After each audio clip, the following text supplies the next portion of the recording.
Yo, this your boy Dirt Riffs, And this your boy May Vizzle too. and you watching the Dirty Death podcast. Dirty Death, baby, episode 1. Thank you for tuning into the May Vizzle channel. If you're watching this during the premiere, you're actually part of history right now. You're this is like one of the biggest events that's I think ever occurred in the history of the human in the hidden history of the human race.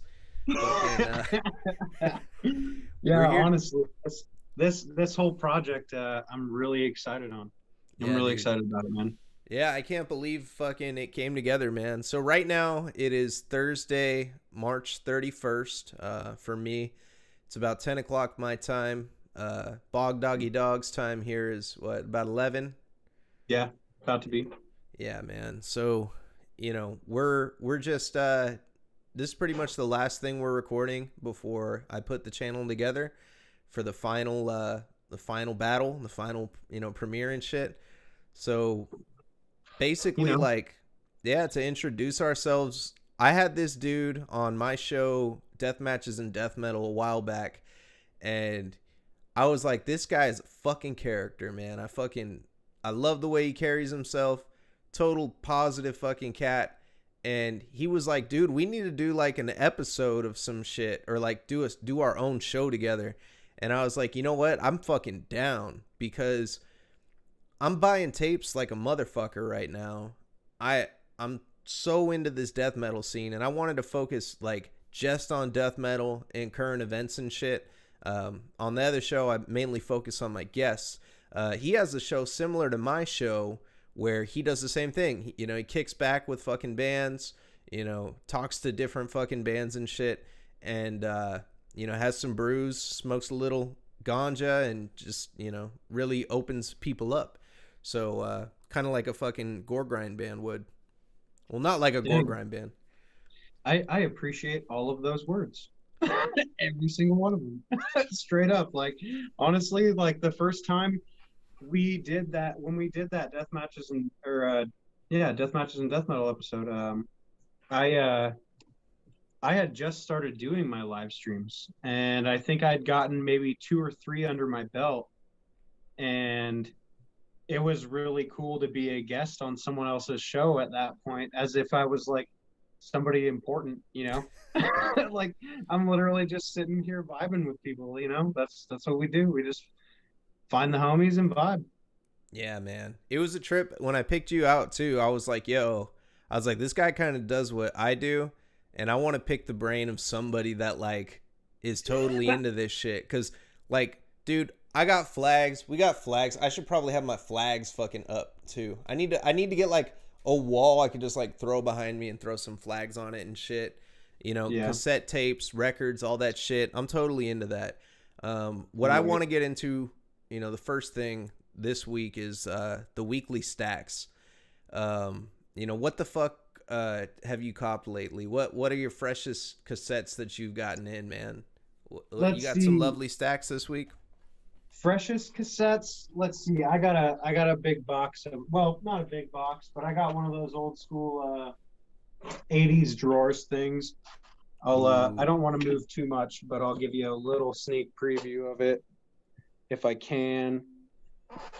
Let's see what we got in here. Can you see that all right? yeah. The old school boxes or whatever, you know, those are all full. Just like my So uncle used obviously, to have. yeah, obviously I need some more tapes and I need more space for them. So, but the newest stuff I've recently gotten, let's see, newest would be, let's see, I got Rosie Bolt's tapes. Oh shit, from Transylvania. Yes, yes, and honestly, I've been delving into their catalog ever since I got them. I did get the demo, and I got the Pustulant Spawn EP. Ooh, let me see that. Got the EP right there. Can you see it all right? Ooh, We got a that's reflection fucking on it, good. but It's all good. there we go. Yeah, And then dude, we that got shit's the new gnarly. tape. This is from your neck of the woods. Yeah, the Mutate. Bay Mutate. Bay Area thrash, and a Hakuna young band Mutate. too. They're like a bunch of teenagers. They fucking rip, dude. In fact, I'll just show you the stack that I had set up for today. Actually, I had those two in it. Um, Is what you're jamming on right Obviously, now? this is what I put in for my stack for the day through the Ooh, bonfire body bonfire, box. Uh, this is one of my favorite tapes. It's kind of hard to see because the cover's all like black and gray. Gutter Gutricide. side. Yes. I love this. This is one of the coolest things since sliced bread, bro. Um, of course, the homies in Scab Hag. Yeah, Scav Hag, dude. Always got to rep the homies. I'm a big believer in that. And then the last one in the stack, but not the least, of course. Ooh, the Plasmo, bro. Hey, so I think I was just talking to you about Plasmodulated the other week. I don't know if I Right. was talking to you about it or it was Bryce, but when I hear a really great death metal album, like when I hear a really good death metal album, I guess that's an EP. But whenever I hear a really good death metal, project, it takes me like fucking a couple listens before it starts to like really make sense to me. Like, like Cryptopsy, None So Vile, it's probably the greatest fucking, some people say it is the greatest death metal album ever released. And Oh yeah. I am a firm believer of that. I was just wearing my Cryptopsy shirt like the other day. I regularly wear that shit. That album made me feel some type of way when I heard it, and I remember it sounded like a fucking mess to me when I first Yeah. heard it. It was so much going on that I was like, what? Until you hear it a couple times, and then you're like, yo, it all clicks. And today, after listening to I was listening to Body Box, Resin Scraper, the Microwaved Weed EP. Fucking, I was going through that, and then I was like, you know what? Like, I'm gonna go. Well, no, I think I was looking for that song because I asked you. I Yeah. asked you like, "Yo, what's this riff?" And then I was going through my recent played, and I was just like going through every single fucking song, and I was like, "What the fuck was it?" And I went on Microscopic Horror. I'm like, it wasn't Microscopic Horror, but it might have been. And I played that song, and in the middle of like playing all these different fucking like clips from different bands, like I played some 200 Stab Wounds. I played some fucking what else did I play, dude? I'll literally go through the list of shit that I was playing earlier. I played some Undeath, the new Undeath. I played Blood Matted Blade by Weeping. I was trying to find this fucking Body Box riff, so I went through all this different shit. And then I played Microscopic Horror by Plasmodulated, and I was like, oh, I was listening for that one riff from Body Box, but I was like, wait a minute. Oh, and then I bookmarked it like, okay, I need to go back to this after I find this song because this fucking shit is fire. It especially it's weird when you go from band to band and you hear like the way that they sound differently. Like I went the most prominent one that shit happens with is when I go to Undeath, bro. Listen to some like modern death metal and then play like any Undeath track, and it sounds like it's painted over with like the year 1990. Like if that was like a Yeah. sound that you could paint, if someone's tripping balls right now on some acid, they totally understand what I'm talking about.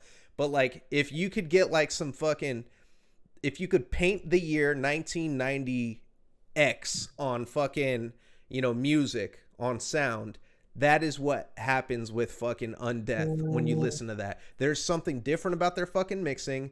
That's the reason they stick out, among a lot of other bands. And I thought it was their lyrics. I thought it might have just been the riffs, but it's the fucking mixing that is so different than all these other bands, The other things, of Yeah. course, are Honestly, different too. for me, as far as on death goes, I'm just gonna be straight up and say it. I did not like it at first. Oh, dude, it was too And much. I was and like, I'm and, what? and I'm okay with saying that.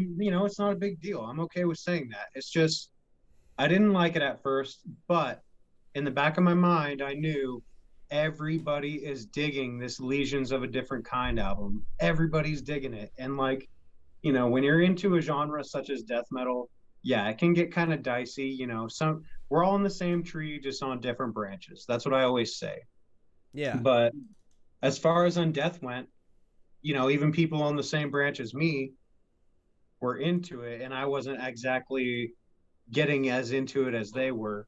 But I will say one night I got super baked and I did this numerous times. I would throw that album on because first off, the logo is sick. The artwork on Legions is Yes. incredible. It is Yes. one of my favorite pieces of art as far as album covers go, honestly. And I kept giving it numerous chances. And finally, one night, I was just stoned enough to where I could kind of hear the things that I would normally want to hear in a death metal release, you know? And then at Yes. that point, literally that night, I was like, I'm buying it. I'm just gonna buy it. I'm gonna stop messing around and I'm gonna buy this because I do like it. And since then, I've never looked back. I mean, Undeath is awesome. Yeah, dude. Undeath is fucking fantastic, bro. Like Yeah. they that same exact, experience that I had. I just kept listening to it because of the artwork. You got this fucking I'm trying to pull the artwork up right now and it's not coming up for some reason. Why don't you just lift your phone up? Oh, here we go. Bam. Oh, there we go. Oh, I'm not on a phone. I'm on I got a webcam Oh, and you're right. shit. You're right. Yeah. Bro, Because I look know at you this have the shit. flag back there. Yeah. See, that's incredible, man. That This honestly, fucking art. like, so on my Instagram page, I do a lot of in between live streams. I'll do things where I am listening to a record and I'll take a picture of the cover from a weird angle and I'll kind of edit it and make it look like you're looking at that cover as if you're in it. Yes. So I kind of throw those up there every now and then to keep people interested in my shit. And, I think it looks cool too, honestly. Like that was my first one that I ever really did something with. And I kind of took it from the far right. How I'm looking at it. The far right, that skeleton with his knee bent. Yeah. So the picture I took was as if you were that skeleton watching this dude getting his head hacked off by whatever the fuck that tonsil thing is. Yeah, like what the fuck is that guy, man? Like there's Dude, so I have many no idea. questions with this shit. And I keep seeing more shit.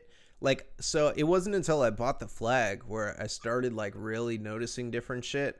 But like Yeah. if you look on the left, like there's like a person with like their arms fucking ripped off. They got like chains. Like why are the Yeah. fucking chains in this cave? Where did the chains come from? This dude's Honestly, I think this is some kind of like I don't know. I don't want to say a symbiote, but I want to say it's like this cave is like living through this yellow dude. why is this guy that's hiking though up this fucking mountain? First off, he has skinny jeans on. You don't hike in skinny jeans. He has no No. hat on. He has Nope. no fucking No water backpack. bottle. Yeah, no backpack. He broke all the rules of Like, hiking. no. See, you're absolutely right. Look, if you look down that side of that cliff, there's tops of trees and shit. Yeah, Like that dude. dude's straight up just hiking in skinny jeans and a fucking t-shirt. And then you got this goo that's attached to this dude, and it's like he's got lesions all over his fucking body, Yeah. and those little green fucking like enhance. Look at that. You see that Yeah. I green mean, shit all over him, bro? And then like the what the color is fuck? great. All the like drippy looking shit is looking Oh, great. is that a Like baby in the bottom? Come on, that's fucked up. I can't. Oh, where? that's in the bottom. You see it? Nah, bro. Right under where it says different. Is that what that is? Yeah, look. I thought I that was never just like a even saw pile of. that. You see it I now? thought, yeah, I never noticed that. I thought that was just like a pile of person. That's terrible. Yeah, that's Well, yeah, okay, yeah. In real life, it's terrible. But No, see, I this is know. what I've always Yeah. enjoyed about. I will say this is what I've enjoyed about death metal Yeah. is I always look back. You like death, right? Yeah, I love death. Okay, so I always look back at what Chuck said. You can write lyrics about dead babies and fucking all kind and fucking guts getting disemboweled and fucking doing all kinds of fucking crazy, horrible, horrifying horror movie kind of shit, right? You hear it in death metal all the time. To me, it's not scary. And my reasoning is because of Chuck. those aren't that's that those lyrics aren't real. It's not like Corpse Grinder or John Gallagher is out here actually doing crazy shit. I believe Corpse Grinder would do it, man. You seen how big that motherfucker is Well, I wouldn't test the fool, but with his like, neck. yeah, I wouldn't test him. I mean, he'll fucking choke you out with his neck. I bet you he leaves a pile of fucking corpses in every fucking target he goes into, and it's just a big front. right, right in front of the claw machine. Yeah, dude, just like in front. Yeah, But what I'm saying is, he is just those. fucking smashes people. Like when he wants to go on the claw machine and he doesn't want to wait in line. Yeah, when he doesn't want Yeah. to wait in line at Target. Sorry, I'm going off on a tangent. But you were saying. So okay, what I'm saying is, Chuck, you can see where his songwriting changed in Death's career as a band. He wasn't writing about the gory shit anymore. He was writing about real life shit, which to me, I completely agree with this interview I saw with him. The real life shit is what's scary. The shit that the gory stuff that's all horror movie stuff, that ain't real. It happens, I'm sure, it's out there, it happens, but they're not doing that. It's not real. It's part of the genre. But when he said, I write about real life things, real life is scarier than fucking the shit anybody else is writing about. Yeah, yeah, and that's why I think Fluids is the scariest band. They're the most difficult band to listen to. They're my favorite band that I am unable to listen to all of their music because it's so visceral and makes me feel weird. Like I Right. think I told you about the did I talk to you about the song Shot this week? Did I talk about I that? think so. I think Yeah, that was the YouTube video that they took the sample from, where the guy's in the hallway. Yeah, and I'd seen that video a bunch of times, and I remember every time I seen that video, I was just thinking, man, like this is fucked up. This is fucked up. But I was never like, it was a really fucked up video, but I never was like deeply disturbed by it. You know what I mean? I probably saw it like twice, and I was just like, man, that's fucked up what they did to this guy. Fuck the guy that did this shit. That's all I was thinking. Exactly. Yeah, And straight up. when I hear it on a Fluid song, it gets deeply disturbing. I don't know how the Yeah. fuck they did it, but I hear it a totally different way. And you hear the dude begging for his life, and you're just like, oh my It hits way God. different.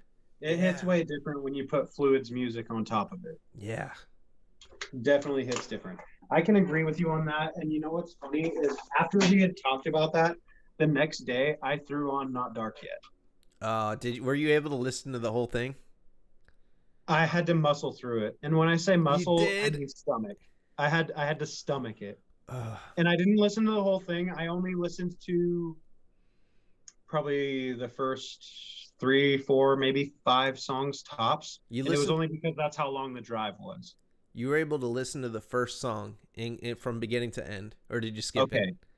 I listened to it, but and Ah. I always do, but it's one of those situations where I can like feel my skin turn pale. You know Yeah, what I I mean? can't. I can't listen to it, man. I can't. I'm afraid. Is that the worst part of that album? Because I will listen to the rest of the album if that's Yeah. the worst part of the album. Because I Yeah, it's the haven't worst listened part. to that fucking album. I haven't listened to Not Okay. Dark yet because the first track is so. I'm a bitch. Call me a bitch. And you know what though? I I'm gonna won't tell you say- this. I'm gonna tell you this. I bet if I talk to Jan and Brandon, like, because I love Thorn, I love fucking, all the other shit they work on. Paranoia Apparition, any side projects those guys have, and the Fluid songs that I do like, that I have heard, I think they're talented, and I think they understand. I think they would understand, like, well, I totally get it. Whereas there are straight up. some gore grind fucking bands that I feel like they're a mature gore grind band. Like there are some gore grind Yes. bands that are immature. You know what I mean? Yes. And they're Yeah. just like, "Oh, you're a bitch, man. You don't listen to that shit." Like, remember that dude that jumped in the video last night? I don't know if you were in there. But yeah, I'm something I and was listen to watching. false grind or false gore grind or whatever. And I was like, Oh, man, yeah. I thought he was gonna be like that kind of like, gore grind elitist. I'm like, come on, dude. Like, Was that guy? Was Uh-huh. that the dude from Australia? Yeah, and he was chill. He's pretty That cool. him? Yeah, that was the guy. He's the guy that listens to False Grind. That's what he said. Yeah, I listened to False Grind or whatever. He That was jumped that it. his name? Was that his like tag?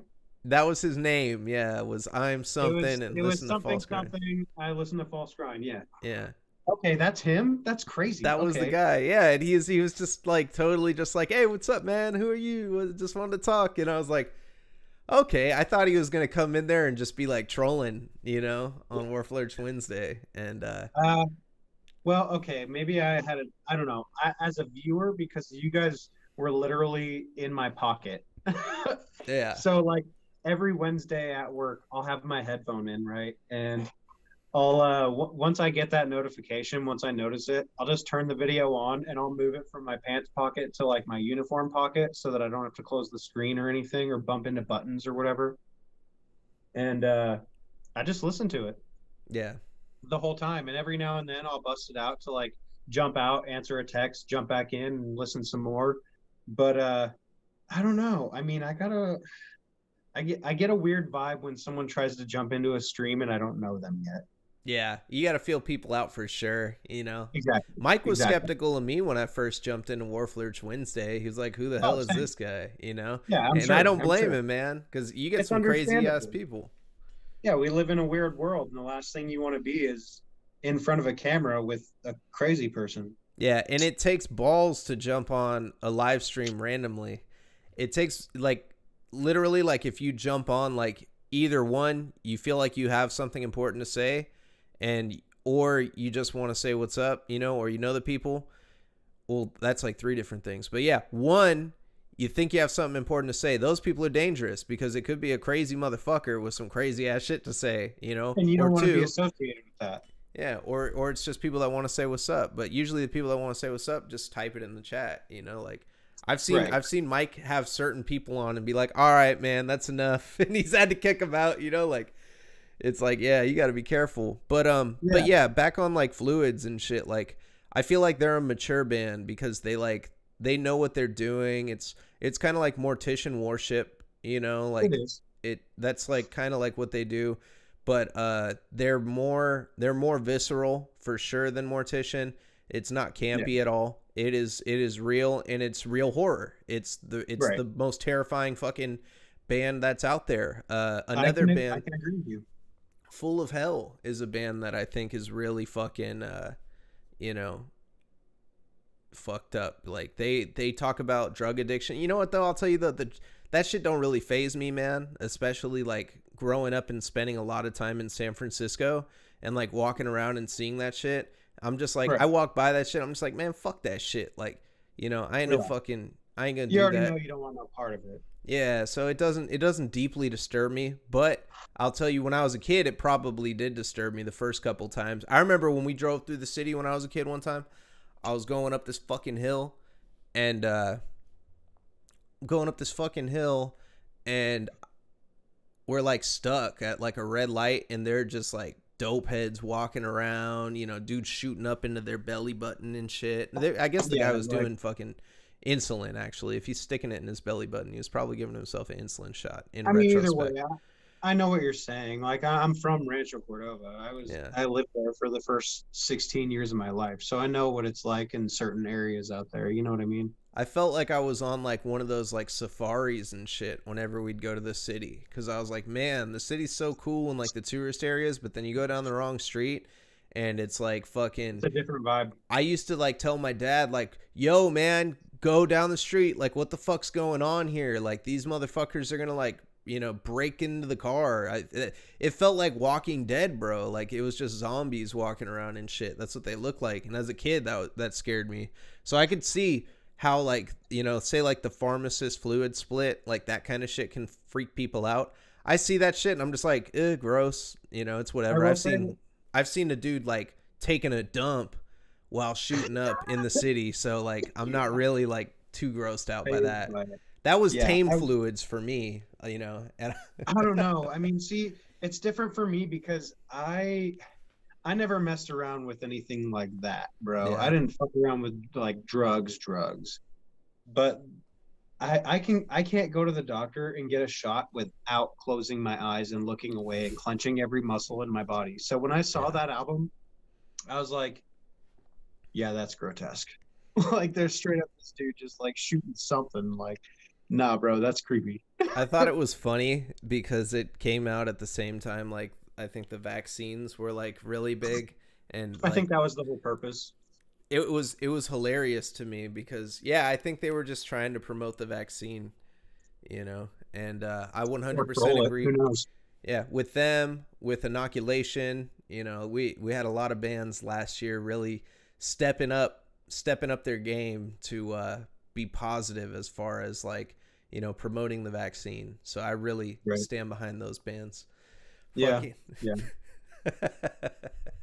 Yeah, I feel it. I that definitely feel joke's it. gonna get old, bro. It's gonna get fucking old. I've been Yeah. saying that shit for like 6 months now. I think it started like one night on a Warflurch Wednesday, and I was just like, yeah, dude. I was like, inoculation and fluids. I'm like, what is this fucking a Pfizer sponsored fucking tour? Because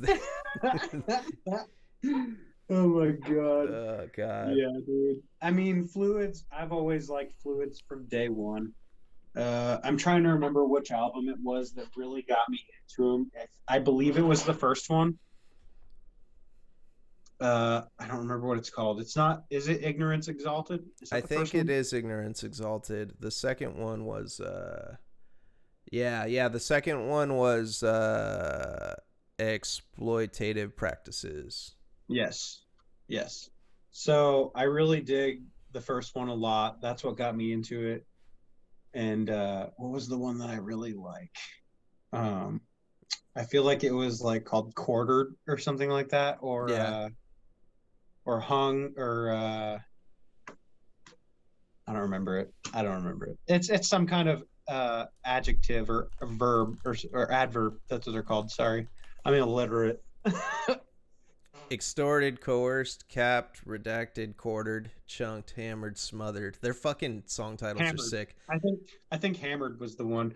Like these dudes, they not only use real like samples from real things, Yeah, they literally make every. If you read all those in order, it's a it story, literally it sounds, yeah, it's a story. and It's they not, it's like it's not, and I don't want to say instructions, but it's like they literally gave you, if someone were to do something insane and heinous like that, there's the list.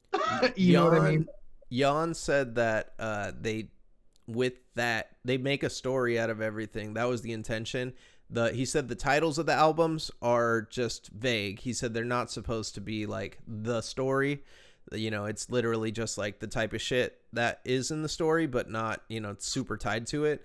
But he did say that fucking you know they put the samples in such a way where it does tell a fucking story It too. really does. And then when they put those fucking beats behind it, honestly, I really dig Not Dark Yet because of all the trap hi-hats. Yeah, I gotta listen I to it. I haven't really, heard the album. I and haven't. it really, it's so unique, dude. You got to hear it. If you I, have to skip the first one to listen yeah, to the rest of it, do it. But I've heard those, it on the split. The fucking I've heard them do the hi hats on the pharmacist split on the song Baby, and it gave me a panic very cool. attack because it was so Yeah, overwhelming. Yeah, it's like they took trap hi-hats and put it onto death metal. yeah, and it's just it's a trip. It's kind of overwhelming the way that they I do can it. agree with you on that. Yeah. I love it though. It's definitely different. My favorite Fluids song. What got my attention to Fluids was I was listening to Internal Infestation, which is Daniel Bonifiglio and Seep. Well, he's under the name Vomitus on that. Um, Right. but yeah, I was listening to that, and then Capped came on, fucking just randomly on like Spotify, and it was like if you like this, you like this, and like Capped came on, and I heard that riff, and it goes dun dun dun dun dun dun dun dun dun dun dun dun dun dun dun dun, and I was like, Yeah. holy shit, this is I mean, sick. it really is mortician worship, but I feel like they do mortician in a more blatant way. Yeah. Oh, it's more extreme, bro. I think it's It's more cooler. extreme. It's like in your face. I think they outdo In Mortician. fact, I'm not, okay, you know. I don't I don't know if this is real. I'm a YouTube music purchaser, I guess you could say. I use YouTube Music so that, because I can get discographies of bands, everything that I need, download it and check out all the new shit, and it keeps me current. Um, I'm looking at Fluids right now, and it looks like they got a 2022 drop. Ooh. Oh, is that Eight the songs. when did that already come out or what? Honestly, sometimes YouTube Music will do this thing where if an artist shares the same name as another artist, it'll all get bunched together. So I'm clicking on it right now, and it looks like Fluids, but I'm not 100% sure if it's Fluids. Until It Shines. It's a new EP that they're dropping. 8 tracks. Yeah. And Yep. that is Okay. coming That's out. them. It came out March 4th. Yeah. I'm looking at it right here. I I don't haven't think heard it that's Fluids. Is that fucking Fluids? yet.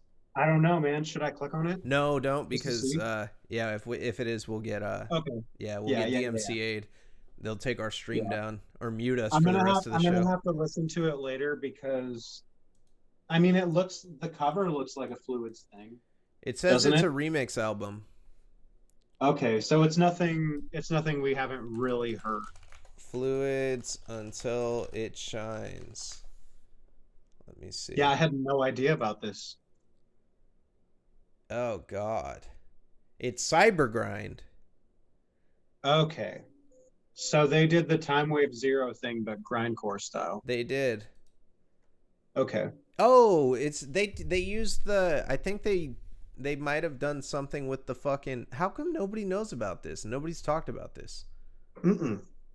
I haven't heard shit Nobody. about this. I haven't heard We anything about literally are this. just discovering this It's right even on now. their fucking Bandcamp. Like I think you know what I think it is? I think it Um, is a fucking I don't know what it is. I haven't even heard it. But yeah. what I think it is like some Time Wave Zero type shit maybe. That would be cool if Fluids did that and it's probably terrifying if it is. Yeah. Oh I mean, it's god. only 19 minutes long. Like the first one is a minute 56. Their synth shit Second, is 202. terrifying. Yeah. They're all in lowercase letters, every song. Yeah. Like they did it on purpose. I'm gonna check it out. Fucking or actually, you know what? How about you check that out for me first and let me know if it's too bad. I'm not about to listen to that shit at 11 o'clock when I'm sleep deprived for a week. I Yeah. probably will just have like fucked up ass dreams, man. Yeah. Oh, I feel that. I actually, honestly, it's kind of a similar topic, but not. I am kind of a fan of Time Wave Zero. You know, I think it's good for what it is. I'm not talking shit on Time Wave Zero, but I'm really looking forward to the new other project that's coming out with another band with the same initials. But I don't know what you're talking about. yeah, Time Wave Zero. I think that Time Wave Zero is cool. I'll It pull up a is. picture of it for the people that haven't seen this shit. It's well, let's just be honest. It's been a talked about topic in the death metal community since its release. We got to talk about Time Wave Zero. We can't not talk about Time Wave Zero. It Some is. I feel like Time Wave Zero is the perfect example of it is what it is. We told you what we were going to do. We did it. Nobody believed us, and then it released, and people were disappointed. But if you take it for what it is, it really isn't bad. Call me an ignorant bastard. I know Mike did already, but you can call me an ignorant bastard. I don't follow fucking major. The only time I follow major like death metal outlets and shit is like when it's fucking Time Wave Zero. Here's your Time Wave Zero, everybody. Here's your fucking Great, long great awaited. artwork. It is great artwork. It They is have one great. of the best logos in death metal. I'll tell you They that. really do. Yeah, They do. they do. I will not take away anything from Blood Incantation. They have brilliant artwork, even though it isn't necessarily like original artwork. I don't know if this was taken from a novel as well, because I know Hidden History of the Human Race was taken from like an obscure scientific fucking Yeah, novel, and then I think even that novel took the fucking artwork from some like sci-fi artist, which is totally dope. I think that's a good concept. I'm just saying a lot of people don't know that. I thought that was original art when I saw it, so I was like, damn, these guys like really did some it crazy shit. yeah, it kind of makes me think the because we all know very well that the death metal community is relatively tight knit. That being said, I feel like the like sci-fi community is probably just as tight knit, and they have a lot of fans that are into that kind of wheelhouse, I guess. Yeah. So they probably don't mind sharing a lot of things. Like if it's kind of the same idea, like, if I come to you and I'm like, hey, I really dig your artwork that you did. I want to use it for something if that's all right. Well, blah, blah, blah. Yeah, yeah, yeah. We work out some kind of deal, whatever, and I get to use it. You know what I mean? Yeah. I'd be So like, if I'm blood, if like, oh wait, blood incantation, hell yeah, you can use my shit. I would let Blood Incantation use a picture of my butt cheeks for an album art if they wanted it, man. I'll let them, hey, but you I never know. my only thing would be they have to put at Mayvizzle 2 underneath my ass. On the butt cheeks or On, under? anywhere on them. Fuck it. Anywhere. More Fuck it. visibility. More visibility. Fucking Oh my goodness. if they wanted to, and if they want to pay me, you got to pay me. If you want to pay I me and you want mean, to do that, you can fucking do whatever the fuck. I'll do I whatever mean, kind of picture you want. Blood incantation. I didn't want to bring it up, but I will say I believe you because I seen something I cannot unsee. Am I allowed to talk about it? I want to talk about that. I want to talk Okay, about that. okay, okay. We So can talk so about it because I've been racking my brain on how to do something for that for a minute. When it first came out, I was like, yeah, I'm not really a contest guy. It's not really my thing. I don't win them. It never happens. So I don't know. I just don't do it. But I saw it and I started realizing over time, it's like, these are the homies. I should try and do something. yeah. I never came up with an idea, but we all know somebody who did. Does that got sound on it? This may not be my proudest There's moment. no sound. I thought that was pretty cool. Did you like the audio when I did that? Dude, I thought it was you talking at first. Then when I realized it wasn't syncing up, I was like, no, this is where it's at right here. The fucking what do you call it? Like an inner monologue. Yeah.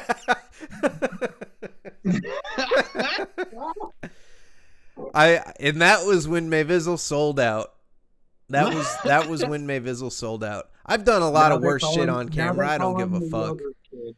I'm They an call him old the yo kid. I told Mike I told Mike while we were on Warflurch Wednesday the other day. So okay, so context for everybody watching. Noxious Ruin Mag is doing a contest that ends on April 1st. They said all you got to do is get messy. Take a picture of yourself, getting Just getting messy, as slimy as you can. getting slimy. And I happen to, Conquering your fear of the slime. yeah, and you get this badass package for this Mixophobia tape and all sorts of cool shit. Yeah, you get that. You get fucking Mixophobia in a custom case and like fucking a slime baby. It's a badass package. And It here, I'm really gonna is. turn this thing off right here. But yeah, fucking, you get this badass package if you do that shit. So I was like, man, I'd love to have that package, but I'm an old ass man, dude. I'm fucking 30 years old. I can't be putting shit on my face like a fucking kid. When I Yeah. was a kid, I don't give a fuck. Like I was the kid in high school where they're like, "Yo, eat this bug. I'll give you $1." And I'd be like, I'll take $1. Like I don't give a fuck. And Yeah, fuck it. and it's like, dude, like, that's the funniest thing. Like I noticed, so I was like, I did that shit, and immediately Murder Bar comments underneath, dude, it was an April Fool's joke. I was like, I sold out, bro. I instantly thought, I was like, do I take this down now? Like, do I take No. this shit down? And Own it. I was like, you know what? No, I'm gonna update the fucking, because I double checked my like my what I put underneath, and I was like, fuck, I didn't even like really promote this shit. So I promoted the shit, and I was like, well, whatever, because like the only other entrant was this chick that wrapped her head in fucking plastic and then cut a hole in her mouth. Did you see that?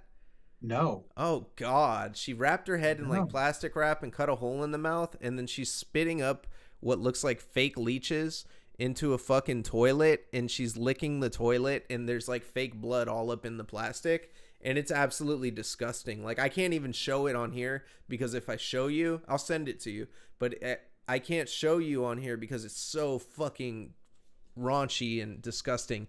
And Mike was disappointed in that, I believe. We were on the live like the other week, and he was like, man, he said, we thought we were gonna have some people doing like, you know, getting slimy, doing some fun shit, you know, and we just had this one chick send in some like weird ass shit. I was like, what was she doing? Like, you know, covered in poop? And he said, kinda. Like, and I was like, oh no, that's gross, bro. Like, Dang, what the I had fuck? no idea about that until literally this moment. That's crazy. Yeah, man. I was like, dude, I was like, for real, fucking, that's insane. You know, that's Just send disgusting. her it. Just send her the stuff then. Just send her the stuff. Yeah. Just give it all to her. Like, I was like, dude, but I was like, She man, wins. they're on. Well, the bands pick the winner, you know? The bands Right. pick the winner. That's what it Oh. says in the fucking comments. So I was like, all right, well, I'm going to fucking, you know, do this shit and get slimy. I have this expired shit. It's kind of green. It looks like slime. You know, I hella didn't want to do it, and I expressed that I did not want to do it to Mike, but I felt kind of bad too, because I was like, man, nobody really entered this contest, and I was like, well, it seems like low-hanging fruit at this point to get this shit. Like, fuck Yeah. yeah, I'm gonna go for it. That's where I was. You know, you know, like that's I what I'm almost saying. felt bad. Honestly, I felt bad. You I was know, like, yo, all the homies are putting on this contest and I seen a post about nobody sent any entries in or anything. It's like, you know what though? come I on, know a man. lot of people that wanted to enter, and they messaged me when they saw it, and they're like, "Oh shit, you just reminded me. I forgot about that." Like, because I totally get it. Like, it's something that, you know, can slip people's minds and shit. But then Yeah. I heard it's an April Fool's joke from Murder Bar, and I'm like, wait a minute. He was fucking with me. He was fucking with me. It wasn't an April Fool's joke. He Oh, commented really? this morning. I said, "Damn, Mike played me last night." He commented this morning and said, fucking, JK, you know, I got to do mine too. And I was like, yeah, man, like, come on. And then fucking, I got fucking, what's it called though? Some other dude commented like L. Like, that was the only other negative comment I got. I took a L. I didn't take a L. I don't feel like I sold out. You know, I think No. some people may think I'm doing some punk shit by doing that. But I'm like, man, at the end of the day, if all you had to do to get a fucking like badass tape package is to put For some real. fucking, you know, some expired yogurt on your face, it ain't gonna hurt you if you don't eat it. You know, Yeah. I'm fine. I I didn't get mean, sick. you didn't lick no toilet seat, so I, that's cool. I didn't have to lick no toilet seat for it. I kept it Yeah. fun, and it was a funny moment. Now, the reason I did the caption over it where I'm talking and I'm like, I'm May Vizzle, like the inner monologue thing, was because my dumbass had Bluetooth headphones in fucking, and I left them in my office when I was like over in the kitchen. So I literally like said everything. Yo, I'm doing this for the homies. I don't want to do this shit. I'm an old ass man, but fuck this. I'm gonna do it right now, and I fucking did it. And then fucking I like went to play the video back and post it, and there was no audio. And I was like, wait a minute, no audio. And then I realized my Bluetooth headphones were still hooked up. So I'm like, God damn it. I put it on my computer, and I was like, how do I fucking, I'm not about to do this shit again. You know, I had chocolate chips. I had some fucking, what else in there? I had some fucking jelly. I had the jelly out, but the second I put that shit on my face, I was like, this is coming off. This was a bad idea. I need to get this shit the fuck off. So with the shit drying into my scalp, bro, and it turned my forehead red. My skin's all irritated. It like clogged my pores up, bro. Fucking, I'm sitting here fucking trying to edit this video hella fast before this mint yogurt dries up on my head. And it was just fucking, it was funny, man. Like, and I recorded that like audio shit and then threw it over the video and was just like, fuck it. Like, Straight up though, I will say I was a very proud friend that night. dude, A hella very people, proud I friend. know. I wonder if people think I sold out though. And I had a moment where I was like, man, like, do I look like a super fan right now or some type of shit? I No, did. There was no. an inner battle because I'm a 30-year-old fucking man putting mint fucking, I mean, you know, you look at it like, yeah, dude, I'm a 30-year-old man. I was very serious and upset. I'm a Vizzle, and this may not be my proudest moment. Yeah, dude. Here, I'll put the audio on for the people watching because they can't hear I anything. mean, the inner monologue And, really is what sells it. so my name is Mayvizzle, Other than the and yogurt you're all over your face. witnessing probably not my proudest moment. Now that is dirty. But I am proud to say I am a fan of Warflurch, supporter of Thorn, and a follower of Maul. And I'm doing this for the Mixophobia package from Noxious Ruin Mag. That is expired mint yogurt. Here we go. And it's going all over my face. Do or die. It is what it is, Here man. we go. Doing it for the homies. That shit was so gross, bro. So my name is Mayvizzle. You did it. Yeah, man. And you lived. I did survive, man. Yeah. Yeah. It's just Publicly. It's just, you know what upset me about that, though, a little bit? huh? I got the most likes and followers from that over any post I've ever put on my fucking Instagram. And the most comments. I had the most activity on my shit. Like, Instagram gave me the report, and it was like, this is your most liked fucking thing. I was like, really? Like, that's all I had to do. Well, all right, Really? I'm gonna eat the poop next. I'm gonna eat the poop next, bro. Like, if that'll get me. Oh my god! Don't eat the poop. Don't eat the poop. The whole thing's gonna turn into fucking Jackass, like my fucking channel. God. Like, if y'all just like watching me put shit on my face, bro. If that's what people want to see, just tell me, and that's what you get. Because, I'm selling out. Fuck it, I'm selling out, and it's not you got that. You'll have to go to that level. I gotta go fucking to that level. You gotta go to that level. I gotta go to that level. Don't go to that level. Monumental discharge, and then I gotta go to this level. I have. the shit split. Oh my god. Dude, honestly, straight up, I'm just gonna be honest about it because it really doesn't hurt anything to be honest. I think sometimes the monumental discharge thing, like at first, I loved the music right off the bat. The whole poop thing, I couldn't really get behind. Really? I don't know, because I'm someone like I said earlier, like I love to make people laugh. And honestly, I don't care about making a few poop jokes every now and then because it's funny. Who cares, right? Yeah. Everybody's got to do it, whatever. But I'd never really witnessed that in music before as a consistent topic. Yeah.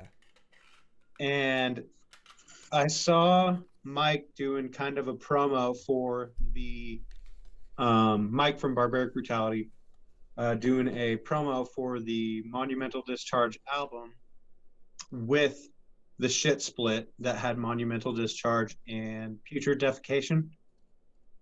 And I listened to that split, and honestly, it's the funniest thing I've ever heard.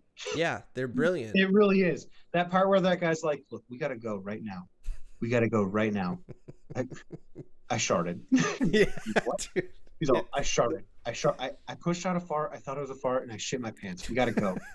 And then it just fucking goes into the slammiest doo-doo dum-dum.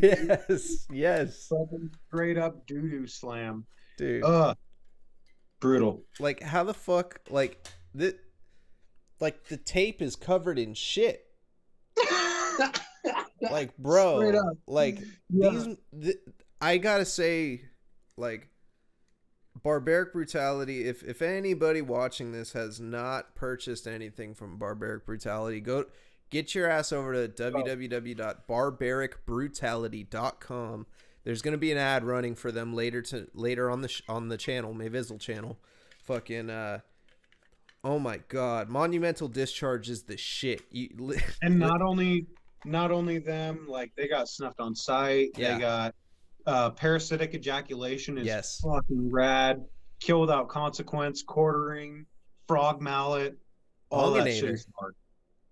Bonginator. If you're into slam and you don't know about Barbaric Brutality, you should probably come correct. They're like the new. Barbaric Brutality. They're like the new Slam Worldwide. They really are. They literally Barbaric Brutality is the forefront of slam right now. They're like the label that like Slam Worldwide. Like if Slam Worldwide wasn't just a YouTube channel or like a brand, if they're just like a label, that's Barbaric Brutality. That it's the best slam all in one place. straight up. Oh, definitely. And Yeah. they do expand a little bit too. They have a little, you know, Yeah. little different kinds of shit in there that they really fuck I with. And mean, honestly, I almost want to say half my tape collection is Barbaric Brutality tapes. yeah, Like, and it's not all slam. I have the Grotesque Mass tape. yes, I feel like that's not even slam at all. no, Um, Bonginator isn't slam.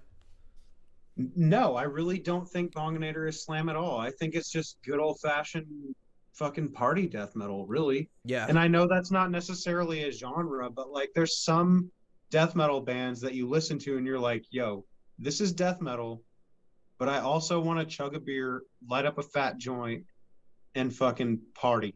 yeah. The, Like for me, I get that vibe with Sangui Sugabog. I love Sangui Sugabog. Bonginator, I get that vibe. I throw on that demo and it's over from there. That first like intro track where it's all like electronic yeah, shit and so cool, dude. some total I'm instantly douche. just sucked in. Yeah, some total douche. What is no? What is it? Some total chode decides Yeah. to fucking, you know, some shit or whatever. Marijuana doesn't exist anymore. Yeah. This summer. It's up to you to prevent the 1986 Doinktown Massacre. Doink Right. City So Massacre. cool. I So fucking cool, love it. dude. I love Bonginator, bro. It's so creative, man. It really is. Like, and you know, you don't really see that kind of thing all the time in this genre, you know? Yeah. Of course there's creativity all the time. No doubt about that. But to take something that's almost comical and put it to something that's usually taken very seriously is really cool to me. It's brilliant. And he sounds like fucking Corpse Grinder. Dude, his vocals are insane. Yeah, he's talented. He can sing. He told me he learned to sing like in a choir. So that motherfucker like got chops, bro, and he knows how to use that shit. And he's doing death metal Right. with it. Like I wouldn't be Right. shocked if, you know, on this upcoming project that's dropping on 420 from Barbaric Brutality, fucking I wouldn't be surprised if there's some shit on there that surprises people. You know what I mean? Like I wouldn't be surprised if Homeboy straight up busts out like a fucking, you know, I guarantee you he is not pulling any stops on this motherfucker. Wait, does that mean No. he's not hitting You any you can stops? Yeah. you can definitely tell he's put a lot of effort into this and he's definitely done the legwork, you know? Yeah, it's it's He's gonna trip people out. He's been through it, man. He's got a hell of a story. He said he used to be on drugs and shit. You yeah, know, he fucking his whole face was tatted up and shit. He got the tattoos removed. He got his shit together. He fucking, you know, just started really focusing on music. He's like he does video and shit. He's got a crazy ass story, and he fucking worked for NASA. really. Yeah, he was an astronaut. I didn't. You're lying. That's For what he real? told. That's what he said. It's a joke. He says he always tells people that. You should tell him. You should tell him that you're an astronaut when you have him on your show. I don't know if he's gonna see Yeah. this, but you should be Yeah, like, yeah, I actually have him coming up. So I do Barbaric Brutality showcases once a month through my live streams, and I have him in my calendar for 4/15, so April 15th. right before 420. I wanted to do, you know, the only other one that I've gotten to do right before the release is Kill Without Consequences, and that was literally the day before the Kill Without Consequence release came out. So that was cool to kind of do that stream with them and Mike and see the next day what it was, you know, the kind of feedback that came off that album. The quartering one, I also have one that I did for my showcase with Barbaric Brutality with quartering. Isaac, great dude, really cool guy, super chill, and definitely you can tell he's one of the real ones. Like that quartering EP was super cool. So I'm really excited to continue doing these Barbaric Brutality showcases and have Bonginator on because Bonginator, that demo is I'm not gonna lie, I didn't listen to it for the longest time. Everyone was talking about it. I kept seeing him in streams and over and over and over, and I hadn't gotten around to listening to it yet. It's not like I was like avoiding it. It was just there's so much out there right now. So it finally slipped through the cracks, and I was like, I'm just gonna do it.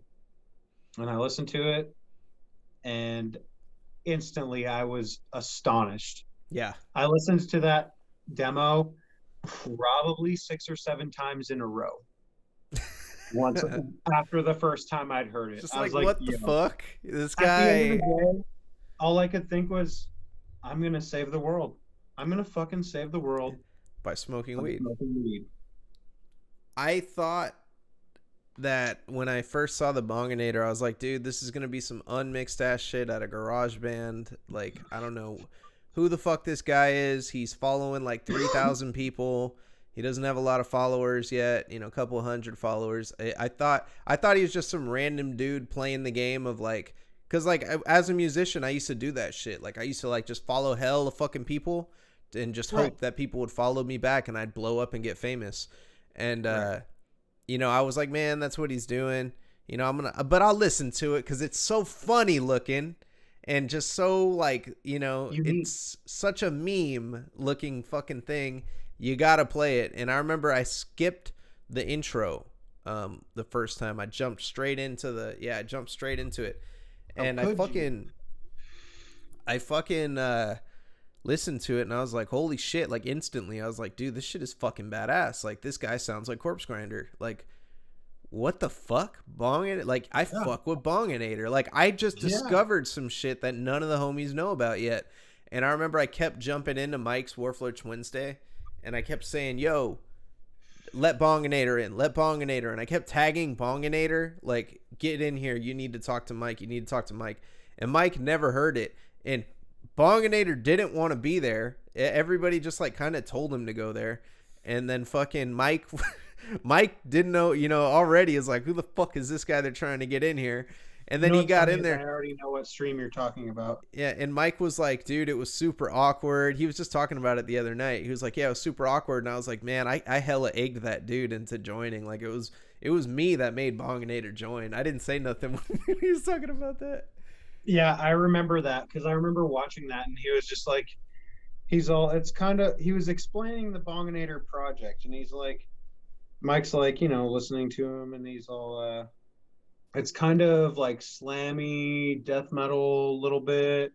And he's like, Mike's all, I don't fuck with slam. Yeah, he said that. And he was like, and if you haven't talked to Mike before, when you hear something like that, you're like, dang, he don't like it. And that's kind of off-putting at first. But you know what I always stand by is in situations like that, we all don't got to agree. No, absolutely. Absolutely not. We don't have to agree. We all can like our own thing. And I've learned that more and more over, the last few years or so. It doesn't matter what you like. If you vibe with it, you vibe with it. Yeah, man. But if you listen to that hardcore shit, man, you better not be going to the fucking death metal shows, man. And if you listen to death metal, man, I better not catch you listening to some fucking hardcore shit or doing that fucking hardcore dancing shit, bro. If I see you in the pit, hardcore dancing, bro, getting smashed on, bro. Like, you know what I mean? Like that kind of shit. It's crazy. That's how it is. That's how it really is sometimes. I think it is true. I think that everybody has an entitled to their own shit, bro. If you want to listen to fucking butt rock, if you want to listen to fucking what's it called? Motherfucking what if you want to listen to all the bands that Target sells the fucking t-shirts for, be my guest, bro. Like if I don't give a fuck as long as you're listening to music. My biggest thing, if you vibe with it, you vibe with it. And it's okay for everybody to have an opinion. That's not a big deal. Who cares? Like my dad comes over and plays Led Zeppelin fucking every time he comes over. And I'm just like, all right, like I've heard these songs like 50,000 times. Started, dude. Oh yeah, dude. I fuck with Led Zeppelin. I got the Zeppelin 2 tape. That album was hard as fuck. You know what sucked when I was a kid? I did Zeppelin. Yeah. I don't want to talk about Led Zeppelin. No, we don't need to There's talk about nothing new to talk about Led Zeppelin. You know what I mean? Because it's so fucking like I know that. Yeah, everything about that band. I've the read all music the is books. cool. The music is Yeah, cool. That's the all we music really is got to really say good. about it. But you know, Zeppelin worship bands, they always fizzle out, bro. You know what Yeah. sucks is, and I want to bring this, you know, to the forefront. Um, check this shit out, bro. You seen what Zeppelin's fucking or no, not Zeppelin. You seen what fucking who Metallica's been touring with? No, They've been touring with Greta Van Fleet, who is a fucking really. Zeppelin worship band. And it's Yeah. like, what the fuck, Metallica? Like, you know, you guys like are not giving shit back to the community. Like, and you know what? I don't give a fuck what anybody thinks. Master of Puppets, fantastic album. They had some pretty good music, you know, and I grew up skating to that shit, listening to that shit. Blew my mind the first time I heard that shit, and I knew I love fucking metal. You First know? four. Yeah. Yep. First four. The first four were top shelf. You can't change my mind. Yeah, dude. That The shit was first four good. Metallica albums really were top shelf thrash metal. They were, I won't say they were the pioneers, but they definitely helped push that shit to the forefront of the metal scene. But you know who's better than Metallica, I think? Slayer. Well, I'm sorry, that's what I would say. better at thrash. Yeah, better thrash for sure, and more Yeah, consistent as time went on. But I think yeah. better than Metallica and Slayer. You want to know who? Who? Fucking Motorhead, bro. See, okay. I Motorhead can was agree with never you. bad. I can agree with you to an extent, but Motorhead is Motorhead necessarily thrash, or are they more early thrash inspired? Like, I don't know. I'm just talking about Motorhead's a different beast. I'm just talking about a band that's been around forever, and that Yeah. never like, you know, I would Motorhead. You could say they sold out. They're fucking everywhere. They're on major tours. You know, Who cares? Lemmy never sold out. I that's don't. You asked me if Lemmy ever sold out? No. that's what I'm saying. And it's like, Lemmy was Lemmy. imagine if Metallica did that, bro, and kept it real. Hmm. You know, fucking Motorhead was I still mean, playing at the Whiskey a Go Go and shit. Like, you know, when yeah. Lemmy I was mean, dying and let's shit. let's be real as far as Metallica goes. As far as Metallica goes, the Black Album was the Black Album. It was cool. It was definitely an attempt, I think, at them trying to find some stuff they could play in a stadium. Yeah, I think that shit sucks, man. Like, how I are you don't know. gonna? There's some songs on there that I can't deny are pretty good. Sad but True is probably the best one on the album. Yeah, Of that. Wolf and Man, not bad. But I Yeah, don't really dig Sandman. I don't really dig that shit. yeah. I hated the fucking God. What video was it that scared the fucking shit out of me when I was a kid? The video for One. You remember that Oh video? man. That video Yeah. scared the fuck out of That's me like as a watching kid. Apocalypse Now. Yeah, like I remember seeing that when I was like 8 years old and just being like, "What the fuck?" But you know what? I'm being a fucking straight up hypocrite. I'm like, all right, we're not talking about fucking Zeppelin, but we'll talk about Metallica. Okay, okay. On the last thing on the Metallica note, I will say the first four albums are great. The Black Album was okay at best. Everything after that, up until Hardwired had a couple okay newer Metallica sound, but I don't know. I'm a fan of the old stuff too. I'm a big fan of that kind of stuff. Like at the end of the day, without the inspiration of bands like that or bands from that era in general, would I, we have some of the stuff we're listening to now? yeah, Who knows? I mean, yeah, we would. we had Testament, bro. Testament's better than Metallica. Exodus better than Okay. Metallica. Yes, And I Bay 100% Area agree. thrash. You know what I mean? Like Bay Area, there was a lot of way better Bay Area thrash that never fucking sold out. That was a lot heavier back then. They just didn't have the same Straight up. production. And Master of Puppets, yeah, bro. Exodus, look at that. That I have shit more is Exodus records than I have Metallica records. no way. Yeah, I have more Exodus records than Metallica. We should just like kick it and listen to a whole bunch of Exodus when I come out there. Dude, definitely. I'm down with that. Like, I only have And Justice for All on vinyl. That's the only Metallica record I have. CDs, that's a different story. You But know, you know what we should do? We uh should put on Exodus, turn all the fucking lock ourselves in the room, turn all the fucking knobs up all the way until they break, and then fucking just do a fucking quarter of fucking coke. oh my god. Like that guy said when he fucking about when he heard Raining Blood for the first time. Raining Who Blood. said that? So you weren't there for that last night when Bryce told that Was that story? was that dude? No, so Bryce said I knew this guy that fucking told me this story. He said Rain Blood changed my life. I had a quarter of fucking coke. I went home. I put the fucking vinyl. I put the record on, and for 7 days I stayed up doing that shit with the fuck. I turned all the knobs all the way up till they broke, and just played it on repeat until I was out of You powder. know, 7 days later. minus the coke, Rain and Blood is my favorite Slayer album. Oh, it's a fantastic album. Fantastic. It's amazing. And you know, I bring this up a lot, especially when I talk about that album. You know, people will get tattoos of anything, right? Yeah. Me personally, I'm not the kind of guy who wants to get a band logo or a band name or a band anything like that as a tattoo on my body. It's just not my thing. You know what I mean? My taste changes so often. I listen to all kinds of different things. Yeah. It'd have to be a band that I really, really like to do something like that with.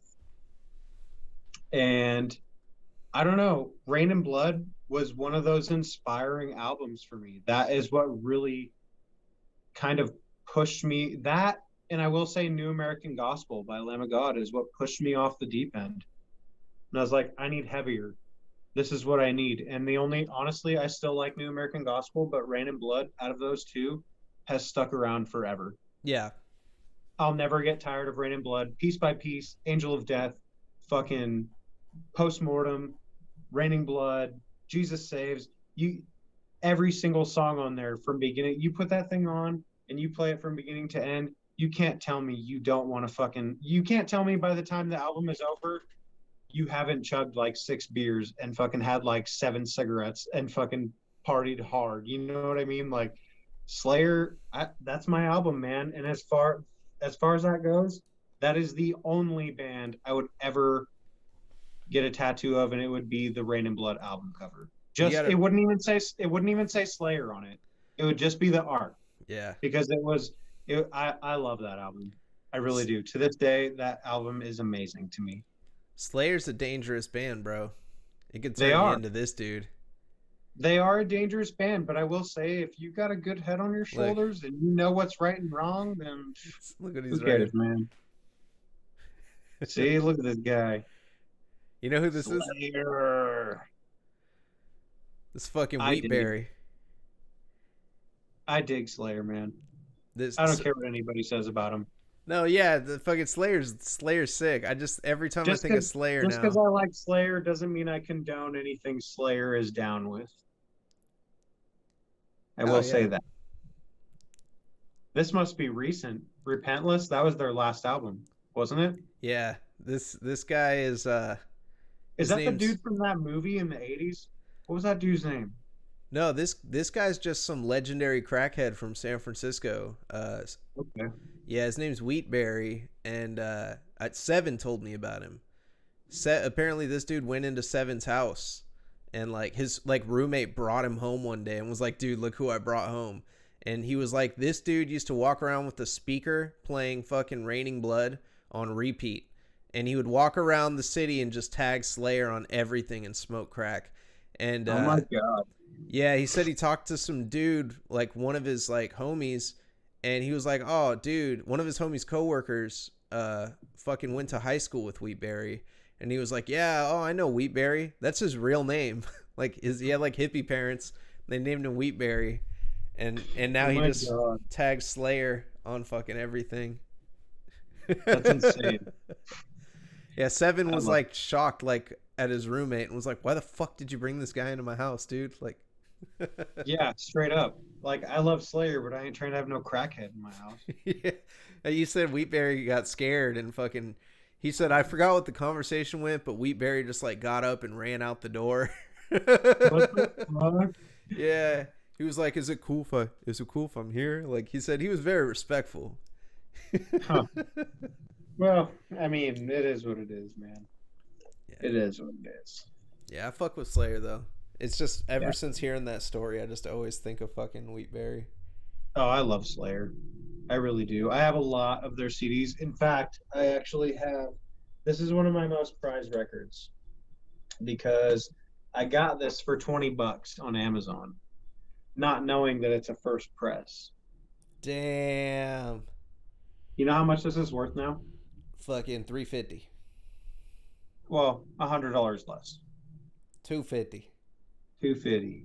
Damn. I looked it up. I did my research. This record has been played by me 3 times, and that's it. So honestly, I'm not going to be the guy to sell it for 250. I'm going to be the guy that holds on to this forever. Oh, for sure. Just too nostalgic for me. That's how I feel about a lot of my shit. Like I got like Yeah. I don't know how the fuck I did. I got a repress though of Black Dahlia Murder Miasma, and like that Yeah. is my grail. That was like the I know album.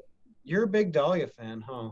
Oh my god. I have my whole wall is probably set like all of my walls in here like 75% of the shit on them is Black Dahlia. Like they're my favorite So band. I have a I guitar saw with a them sticker. one time. Yeah, I saw them one time, and I mean, I feel like they were bummed out about their show because something was up with the sound where you could only hear one guitar the whole time. Fuck.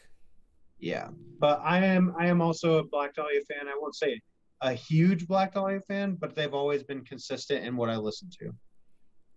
Honestly, if I have to go back to it though, Nocturnal is my favorite. I gotta say, my favorite Black Dahlia Murder album is Ritual. You know what's funny is I knew you were gonna say Ritual too.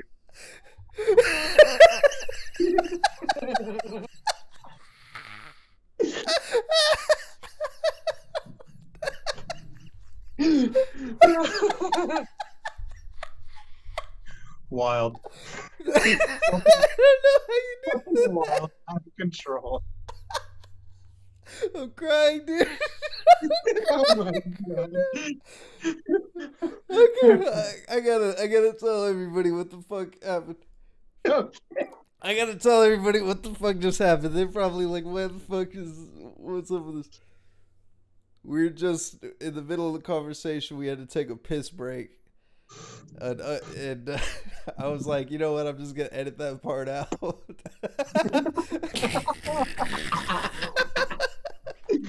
Oh my god. But yeah, man, no. So Black Dahlia Murder albums, though, for sure. Ritual is my favorite fucking one that they've ever dropped. I want to talk to Ken about the Black Dahlia Murder, Uncle Ken.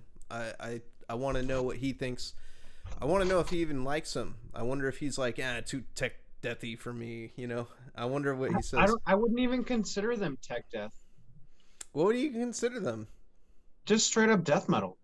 I think they're too technical, though. I don't know. I feel like what I think would be technical is more thrash influence. Yeah. They kind of do have like, well, they have like a metalcore influence. They were in a really weird box when they came out because Right. So the thing about metalcore is like that shit is really easy to fucking play. Like Yeah. metalcore is like, you know, like fucking drop D, drop C, and you're staying on the same scales for most songs. Like As I Lay Dying, that shit all sounds the same as Bullet for My Valentine. It all sounds the same as, you know, like these fucking, like a lot of the Devil Wears Prada's early shit. Like they all kind of did the same kind of shit. And Black Dahlia It was a Murder. certain formula back then. Yeah, exactly. It was a formula. It was that sound that everybody did, and it kind of like came off of like Mudvayne, Slipknot, like those really big bands, and it was a little bit heavier, you know, than them. Right. And you know, and I liked a lot of that shit when it came out. But the thing is, Black Dahlia Murder was way heavier than all of that shit, and there was a lot more complicated shit going on with the fucking guitar. Like Yeah, I by can far. learn I can learn an As I Lay Dying song like fucking 20 minutes, bro. You play that shit for me. Or Avenged Sevenfold, early Avenged Sevenfold, really early Avenged Sevenfold. Fucking, you know, that same type of shit. But like, yeah, Black Dahlia Murder was like darker. And they were on that, you know, the shit they would talk about in their lyrics. They're screaming, they were aggressive, they're loud, they're fucking, you know, so It was much very going death on. metal. Yeah, I feel Yeah. like it was very death metal. Yeah, very death metal, you know. But and people Like, wrote them off though as metalcore. yeah, I don't necessarily think they were ever really metalcore though. I just think maybe death metal was in a weird spot when Unhallowed came out. Yeah, they actually, if you listen to Unhallowed, it kind of has like a little influence from that other kind of shit. Kind of Yeah. sounds like Carcass too. Like, you Just if know, you listen to the very intro, it's very almost deathcore. yeah. I feel like they almost got like pushed into that same vein as like Job for a Cowboy or I think they're way more technical though. Like, it's yeah. I was when I took a lesson from Brandon Ellis on the guitar. He's their current guitarist. I had a Correct. lesson from him, and he was. It was funny because he was showing me how to play Closed Casket Requiem off. Oh no, Yeah. not Closed Casket Requiem. It was fuck. What's that one song? I don't know why the fuck I can't think of this song.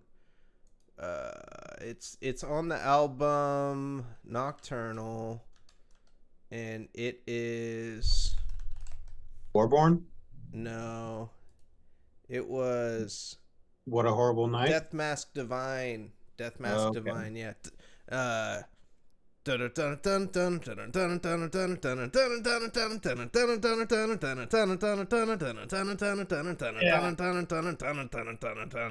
Yeah. Oh, I know the Unhallowed album. Yeah, bro. Like he said this is my favorite song to play, you know, probably out of all their old shit, so I'll show you how to play this one. He sent me the tabs that he tabbed out himself. That was pretty cool. And Yeah. it was funny cuz I was playing the riff and I knew how to play the song already, but like he was telling me I was playing it totally wrong. And I'm like, "What do you mean I'm playing it totally wrong?" He's like, "You're missing like 4 notes in there. Like you're like there's a note after here that you're missing, there's a note here that you're missing, there's a note here that you're missing." And I was like, "Fuck, when I played it with the album, it sounded right." And then I played it the way he played it, which was a little more difficult, but had all those missing notes in there, and I was like, "Oh shit." They're a Yeah. band that is so complicated with their fucking like riffs, bro. You have to really be listening hella closely to every single thing. Whereas I put on some like Undeath or some shit like that, and I'm trying to jam along with them. If I can get my guitar in the right tuning, I can figure those riffs out. I could be like, all right, cool. Like I'm just like, you know. Yeah. Yeah, I feel it. Um, give me 1 second. For sure.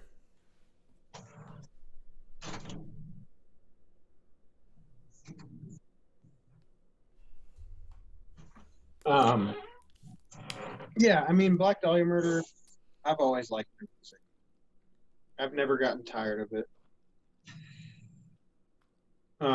The ones I did listen to the most, though, was, I don't know, you say it's miasma. I always thought it was miasma. That might be the right way to say it. I just I like don't know. I got one- the Spanish, you know, Spanish Yeah. speaking background, so Yeah, miasma yeah. is the way I see it. Yeah, right. That one, Para Nocturnal miasma. was my favorite. Unhallowed. I really did like Verminous. Verminous was really cool. Well, Verminous was dope, man. That album was a trip because it came out right at the beginning of the pandemic, and I remember it was like a couple weeks into the pandemic. I think it was like a week and a half into it. I got the tape. I got the shit shipped to me early from Night Shift merch. It was like a week before release date, and I just had bought Doom Eternal. That game just came out, so I was playing Doom, listening to Verminous in the beginning of the pandemic, and I was just like, "Fuck!" Like that album brings back the feeling of, you know, like bringing back emotions, even though it wasn't too long ago. Like if I want to remember what the pandemic felt like, bro, fucking Honestly, yeah, I agree with you. Verminous, and the only other one I can think of that comes to mind from that kind of same kind of idea, I guess, was the Death Atlas release. I haven't even heard that. Cattle Decapitation, Oh, I did hear that. I Death did hear that. Atlas, It the Bring was Back the Plague. Yeah, it was. It Yeah. wasn't the cattle decapitation I know and love. I remember like that was when I just started getting back into death metal. Was during that time. It was like probably a couple months before. My girl bought me a Black Dahlia Murder T-shirt for Christmas that December.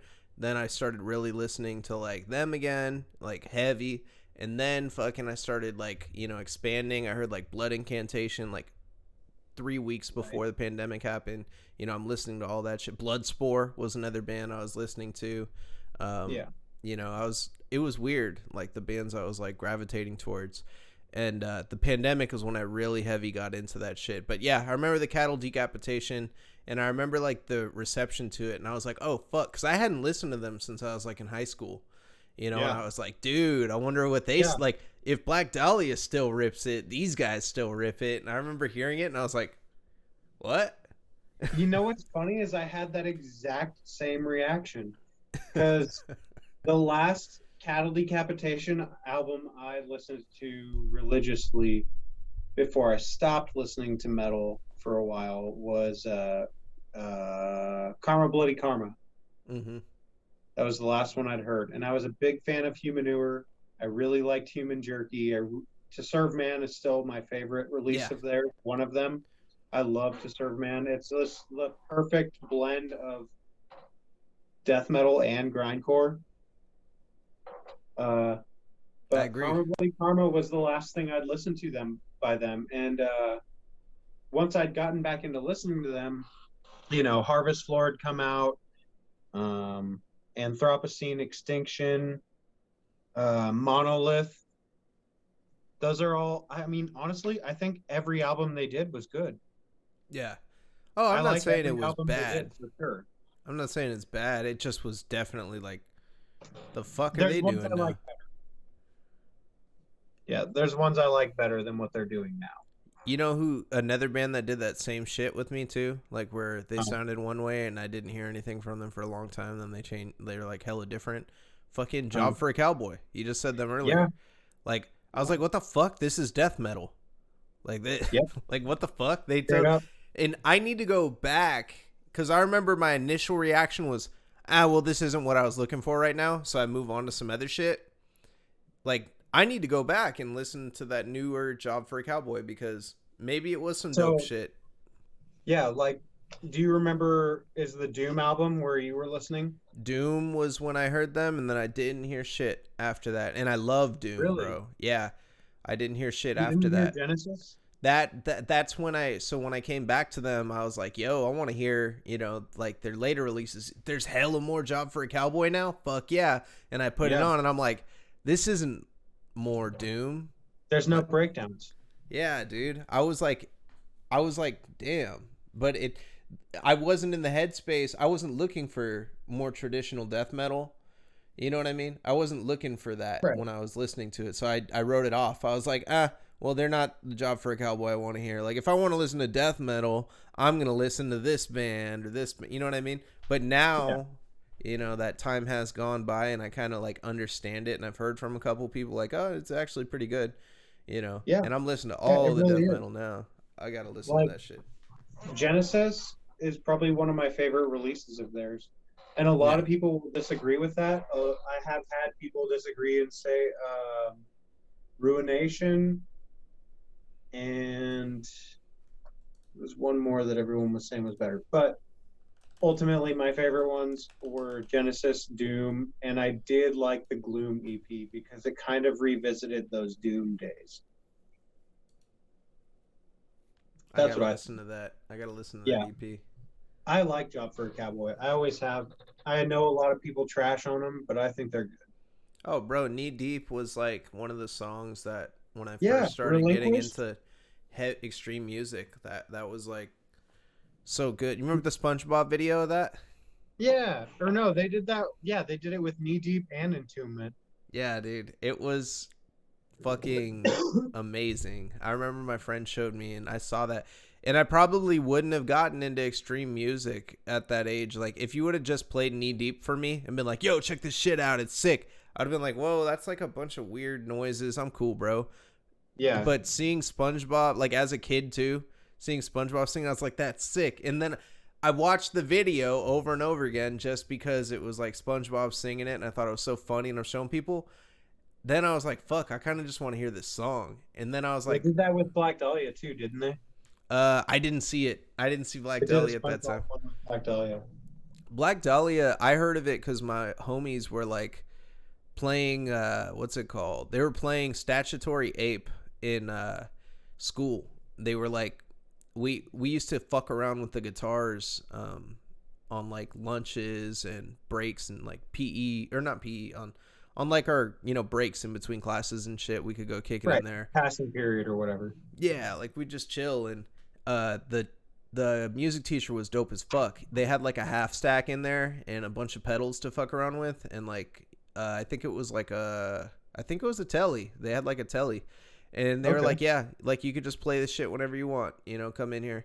And they had a drum set too, so my boys would just jam, and I would chill in there with them. And I didn't even know how to fucking play guitar at that time. It was funny. I remember going in there and it was alien to me. Like the guy, I was like, hey, could I play the guitar? And the music teacher was like, yeah, sure, go ahead. And I like go in there and I like didn't know how to turn shit on or like how to even open the case for the guitar. I was like, I don't know what the fuck to do. I need my boy here, like my homie Chris. He's in a band called Hounds of Innsmouth. And I remember like I was sitting there and I was just like, you know, watching these guys, and they would jam Black Dahlia Murder every fucking day. It was Chris and Gene, bro. And like, yeah, I remember hearing that shit, and he could play it hella good. He was like, what were we, like 11 years old? And we're fucking young, bro.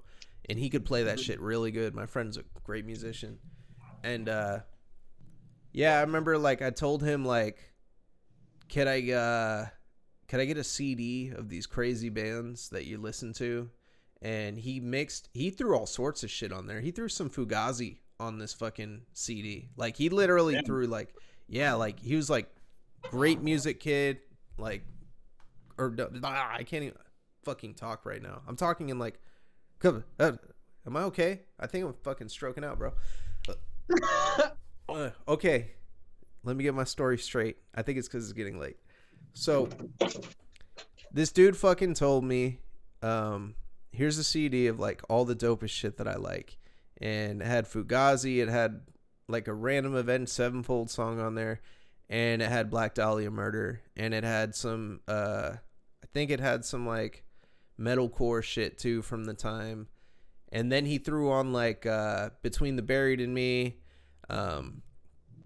just like, you know, Selkies and the Endless Obsession, like that song was on there. There was all sorts of like really cool shit he threw together on the CD for me. Yeah. And I remember I was like super into fucking Black Dahlia Murder and that song Statutory Ape. And then I got LimeWire. You remember back in the LimeWire days? Like I got that and downloaded a whole bunch of viruses on my parents' computer.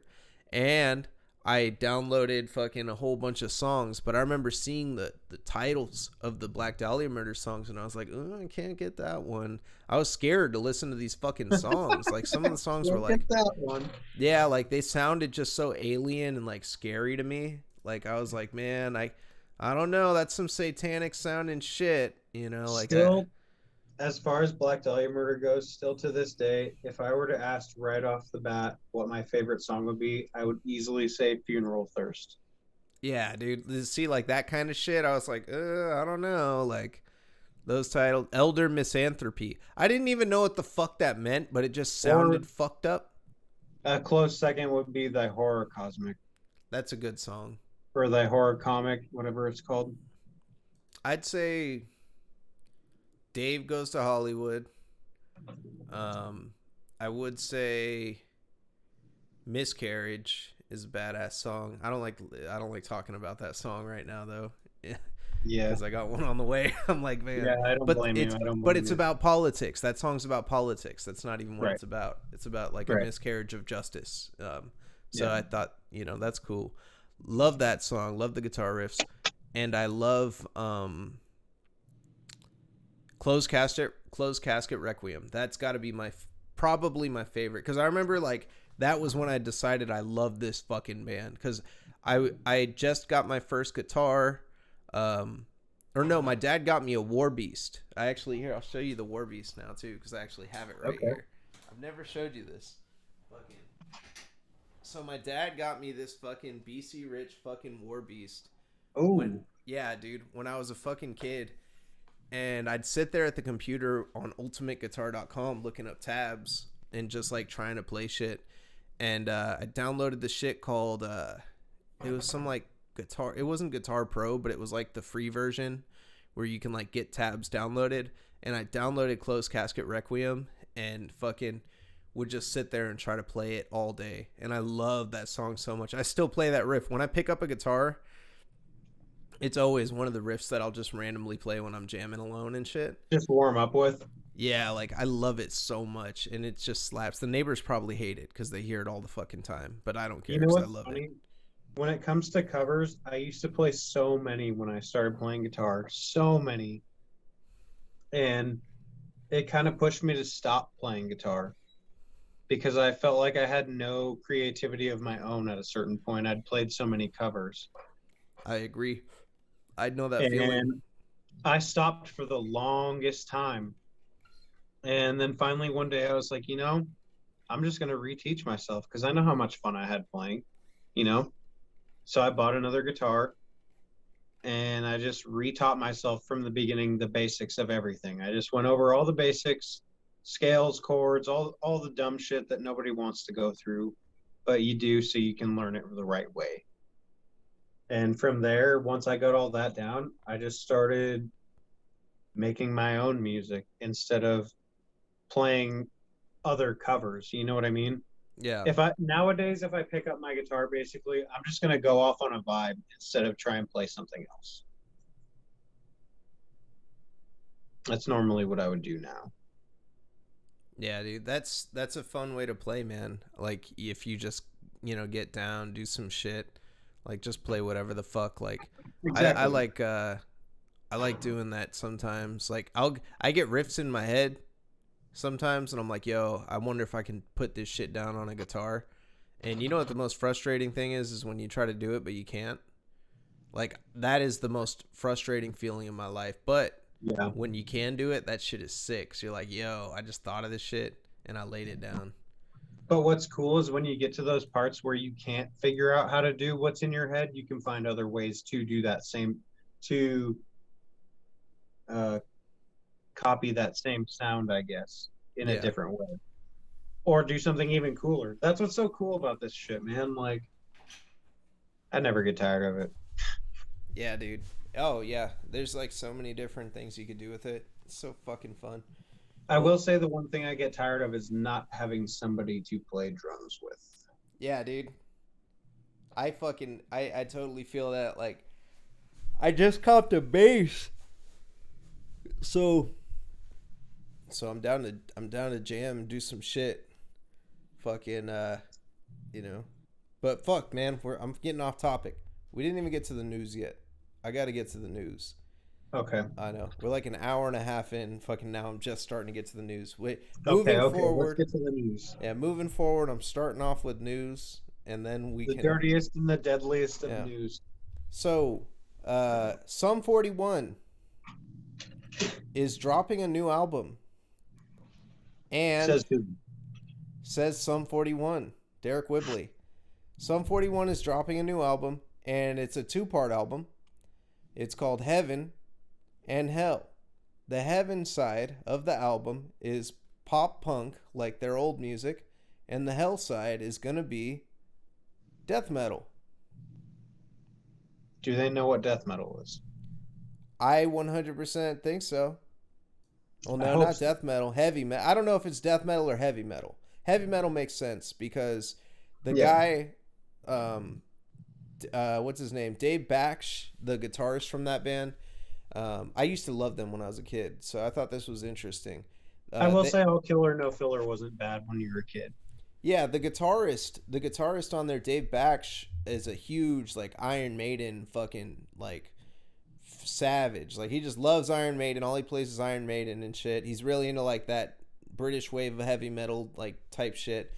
And he fucking left the band like at one point. He left them for like 5 years, and I was like, well, they don't know what metal is. That's exactly what my first thought was. And I was like, and especially because that guy's gone. He went and started a separate band, which was like a Maiden cover band, and I forgot what he called it. But yeah, his name's Dave Baksh. He goes by the moniker Brown Sound, and he fucking left the band, went and did this like heavy metal fucking band, and then he just rejoined them for the last album. And their last album was kind of heavy, like it had his, you could tell his influence was back in there. So I Yeah. can totally see them doing a fucking metal album. Not only that, I think that they have the grit that they need now with all the shit that their lead singer has gone through. Their lead singer, Derek Whibley, married Avril Lavigne, became a crippling alcoholic. Avril Lavigne split up with him, and or they mutually split, whatever. And he went through hell, you know, for a period of his life. And now I guess he's clean and So sober it's kind again. of it's kind of something based around that. Yeah, like when it came to when it came well, I don't know if that's what the writing's about, but I know that the record label reached out to them. So this is per, I think it was like from Metal Injection or some shit.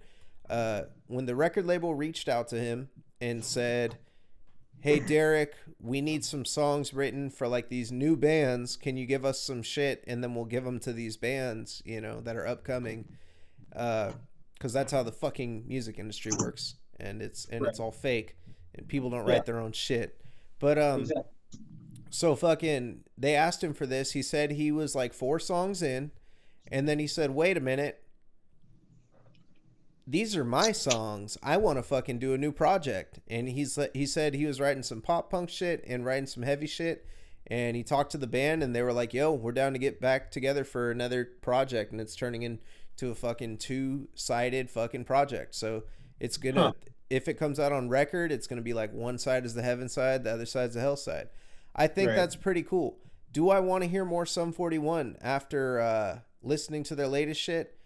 Maybe not. I actually listened to their latest shit, and I was not impressed. I felt like it was very uninspired, very trying to be, you know, like hits and shit. Like they're trying to like recapture what made hits, but they're not making great music. Their first 2 Yeah. albums were very heavy. Their third album was more serious, and it was pretty fucking heavy too. Chuck, that Yeah, was a you can heavy album. definitely tell it was. You can definitely tell it was pop punk with kind of like that heavy metal undertone. Yeah, like that's what made them different than like Green Day back in the day. Like I remember Green Day was just like punk, like that's all they were. You Blink 182, they're punk, like you know it's pop punk. Like, but Sum 41 had like, remember the introduction to Destruction on fucking that album All Killer No Filler? Did you ever hear that? Oh yeah, That I shit think was so. crazy for to hear it on a pop punk album, and I like, mean, that was definitely a chunkier pop punk album. and you remember Pain for Pleasure, that song, the final track on the Yeah. album?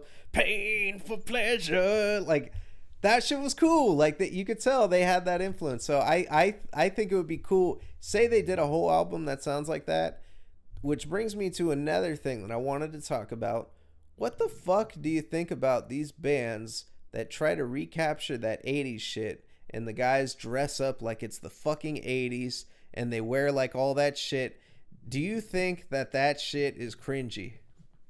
Um, I kind of feel like I know who you're talking about. I'm not talking about like bands in particular. I just know because I've been going through like, you know, as I go through like record labels and shit, like Mhm. and I'm looking for new tapes to buy. I've seen a couple tapes that look like vintage like 80s bands, and I'm like, "Yo, who's this band?" And I look and it's like released in 2022. Like, you know, Yeah. this was their first release. I'm like, "What the or 2021." And I'm just like, "Wait a minute. Like these people are still walking around like fucking looking like motherfucking you know, like poison and shit, like doing shit like that." Yeah, I mean, I can think of one band in particular that's like that. And when I listen to that, it is nostalgic to hear that kind of sound, but do I want to hear more of it? No, because I've heard it a million times. But actually, I'm not even afraid to like say it. I was at work today at my job, and something came on over the radio, and the person I was working with was singing along to it, and I was like, ugh, gross. What And was the she's like, song? uh, I mean, I guess I can say it. Yeah, you can say it on here. It's not fucking. I'm not a Bon Jovi fan, bro. Oh, it was Bon Jovi? I don't like Bon Jovi, bro. Was it I Living don't on a want to. Prayer that was playing? Because they always play that song. Oh my Yeah, I don't God. want to hear Bon Jovi. I don't want to hear it. You It's know what that bubblegum. song is, though? I'm not going to lie. If I'm gonna listen to anything from that time, it's gonna be like Jackal, uh, Venom. Venom, or like, I mean, even in that vein, honestly, I'd rather hear Motley Crue. Yeah. You ever heard of I'd rather hear Chateau? that. Huh? Chateau? Mm-mm. Chateau.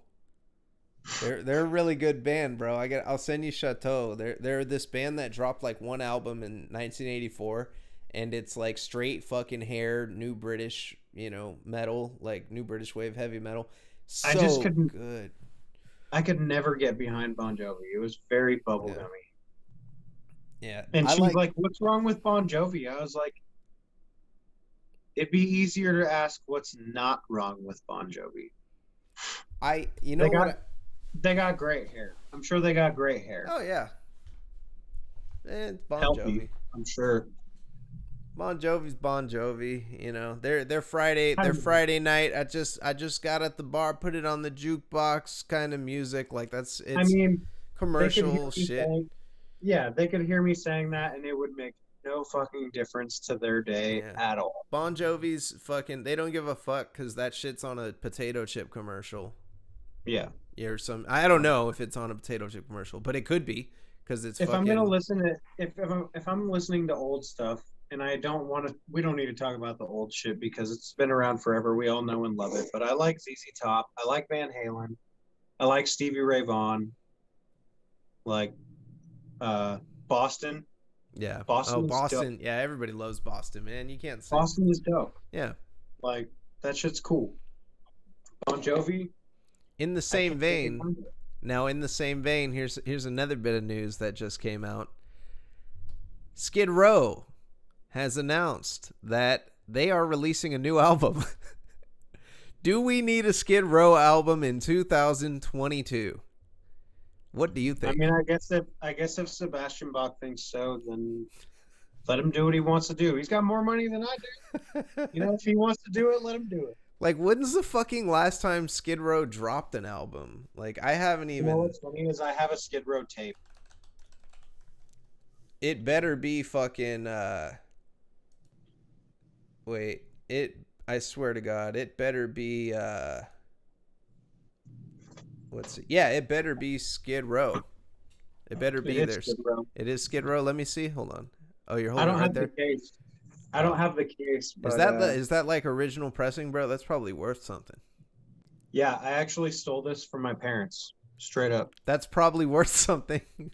I honestly didn't know if I would like it or not. It was at a point in time where I'd been like digging through my parents' music collections, and straight up, my mom had some stuff that I was digging. And I saw this, and I was like, maybe I'll like it. And at the time, it was the '90s. I was a kid. I was making my own mixtapes and shit, so I figured I'd listen to it. Didn't like it, Bro, that's a fire ass album. but I will tell you this: Yeah. as a 31-year-old adult now, and putting this tape on after pulling it out of a box, it literally played from the last time I had played it as a kid. Damn.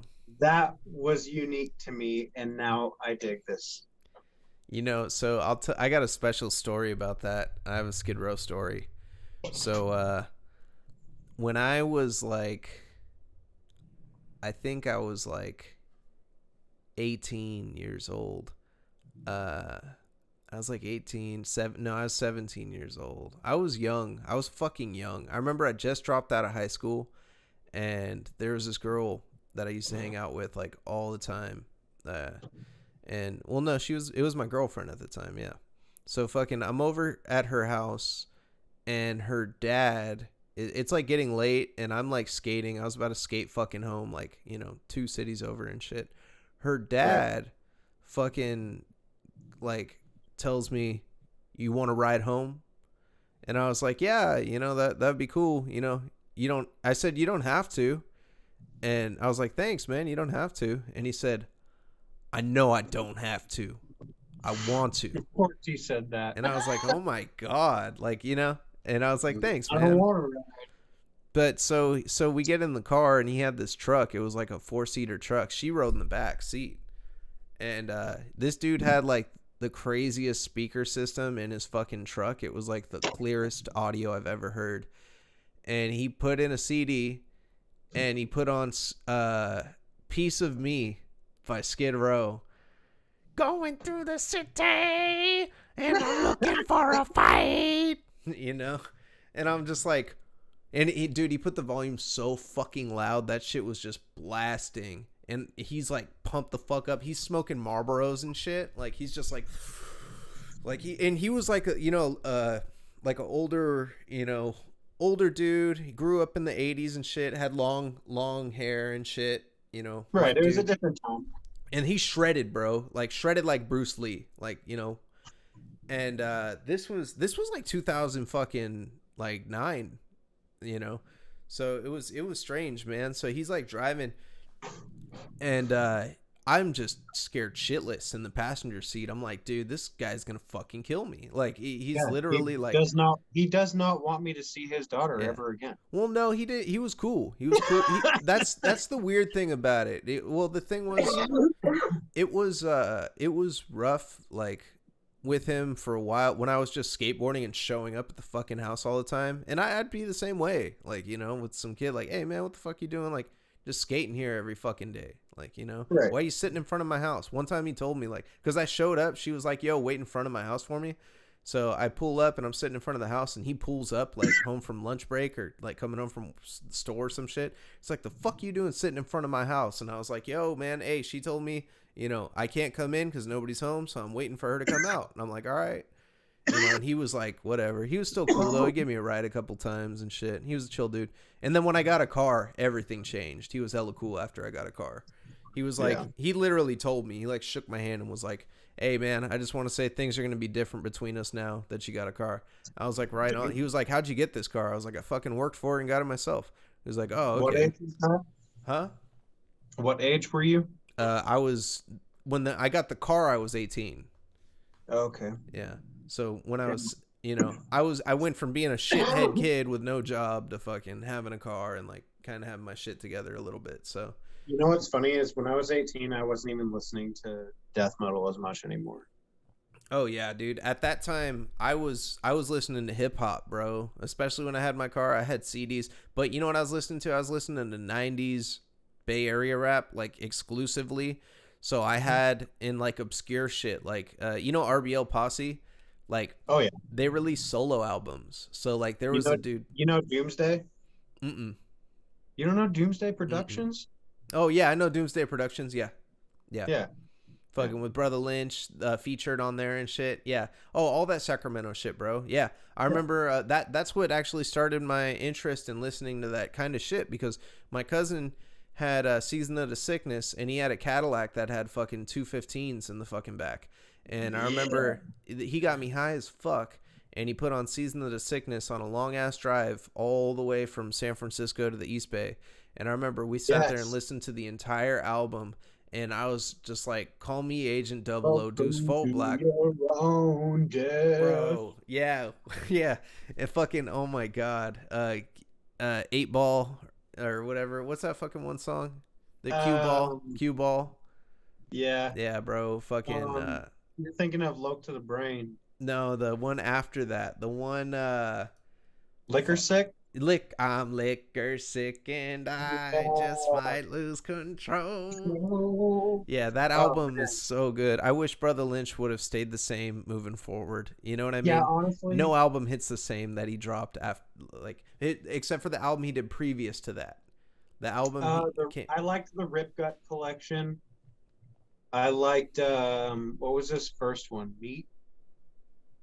I forgot. I think it was Meat. Meat was the first one, and it that might one have was been. You ever seen him Sickness. in real life? No. You know he's hella small in real life. Really? Yeah, and I'm not talking shit on Brother Lynch. I just mean No, yeah. like yeah, I would like bet. I love Brother Lynch. He's the shit. But Yeah. I apparently so my homie or my cousin was I had this one cousin who was like, his name was Danny. He was a bad motherfucker. He was just like, crazy looking dude. He had like this long ass beard and shit, and like it was all twisty and shit, and he just looked like a straight thug, like he looked like a grimy ass cat, like he'd do some shady shit, and Right. they were driving through Sac one time, and they saw Brother Lynch on the corner, and fucking Danny rolls the window down, and he said, "Hey, brother." And fucking Brother Lynch looks over at them, and my cousin was like, "Dude, he looked hella spooked when he saw Danny yelling it like his name." Like, and I guess he Yeah, looked at you him don't like, "Oh do that. shit." He was like tripping, like, "Who the fuck He's is all this guy?" about to run and shit. Yeah, dude. And he was like, "Yeah, man, I seen him. He's like fucking like five something, like hella skinny, like just super skinny, like dude." And he was with I hella believe people, it. But What was the other one I liked by him? The other album, there was one that had like the red cover and he's like in the casket and shit. I can't remember, man. I liked some of the. So I had a mix of Brother Lynch when I used to skate.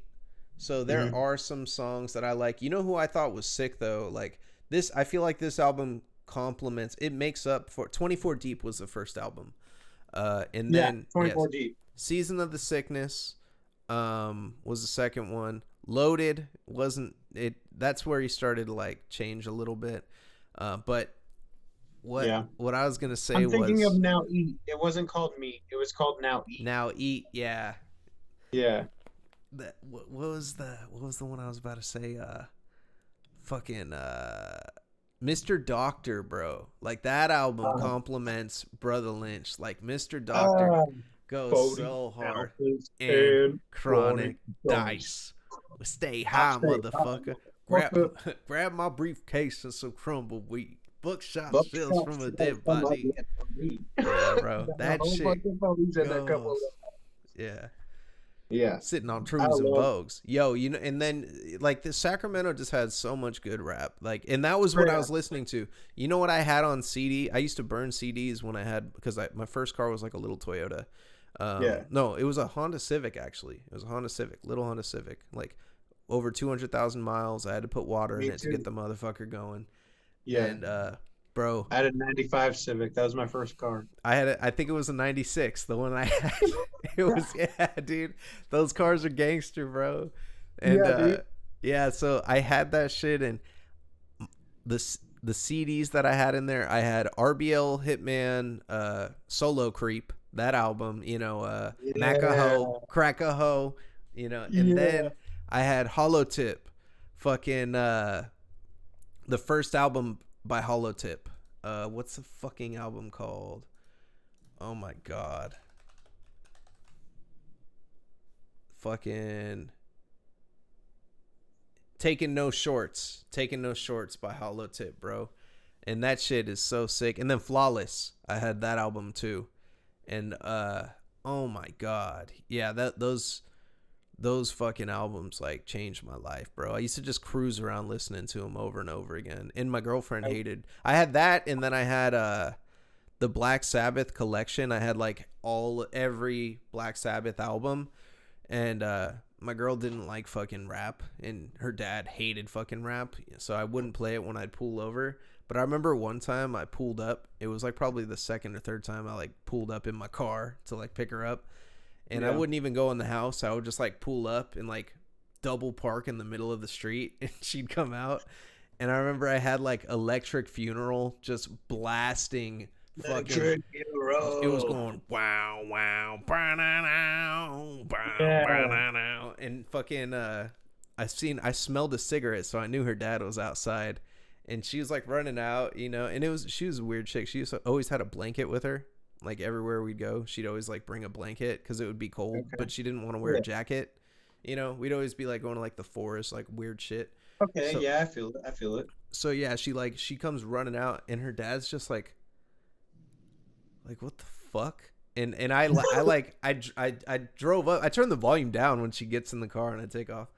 And she was like, or no, I was like, what did your dad say? I just did that to see what his reaction would be, you know. And she was like, yeah, he just fucking like looked at me like, what the fuck are you doing? Like what?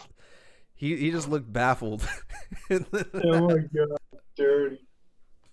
That shit was hilarious. I felt like a gangster when I got that whip, dude. I literally felt like, Honestly, huh? I will say when it comes to California music, it hits close to home for me. So I've always stood by the one true king, Thizzle Washington, Oh yeah, Bill Clinton, Mac Mac Dre. Dreezy. Mac Dre is crazy. Did you Man, hear they're dropping it? He's dropping a new album. get the fuck out of No, here. I'm Is just it like kidding. No, dude, I Mac was gonna Dre is say they got fucking. some posthumous like No, releases that never came out? That would be the coolest thing in the world, I bro. wish. I fucking wish. And you I'm sure shout. they Let dropped me hear you everything that he had scream. on any hard drive. They already fucking Uh, pushed all the shit out. yeah, they have. Yeah, It's a damn shame. You know, I They actually keep pulling have. out new Tupac. Dude, I actually have straight up. So when I lived in Rancho Cordova, there was. Do you know what Rayleigh's is? Yeah, Okay, you're the first person to say that in many, many, many, many years. dude, I go to Rayleigh's all the fucking time. Like it's just Okay, so yeah, you know what Rayleigh's is. So I lived by a Rayleigh's in Rancho Cordova, right? And there was this like this shop across the street, and it was like a strip mall, but it was like one big building, and they had the tall tees and the fucking grills and yeah, like all that shit like that. And I actually went there one day and I bought just to check it out, and I bought a Oakland A's t-shirt that looked bad as fuck and a Slipknot t-shirt that looked bad as fuck. Well, when I moved out of Rancho Cordova, I wanted something to bring with me that reminded me of Sacramento. So I went back up in that store before I left at 16 years old, and I spent whatever money I had left on a fucking Mac Dre t-shirt that says "Get Stupid," and he's got the fucking yeah, grill in and the big dude. old stunner shades and shit. I was like, I'm taking this with me forever. And I wore it so many times and so many people loved that shirt. I like got a lot of fucking compliments on that shirt. And I wore it so many times, the picture started to crack a lot. So Yeah. I don't even wear it anymore just because it hits too close to home. I don't want to ruin that thing any more than I have. It got a lot of love, and I love Mac Dre, that's for sure.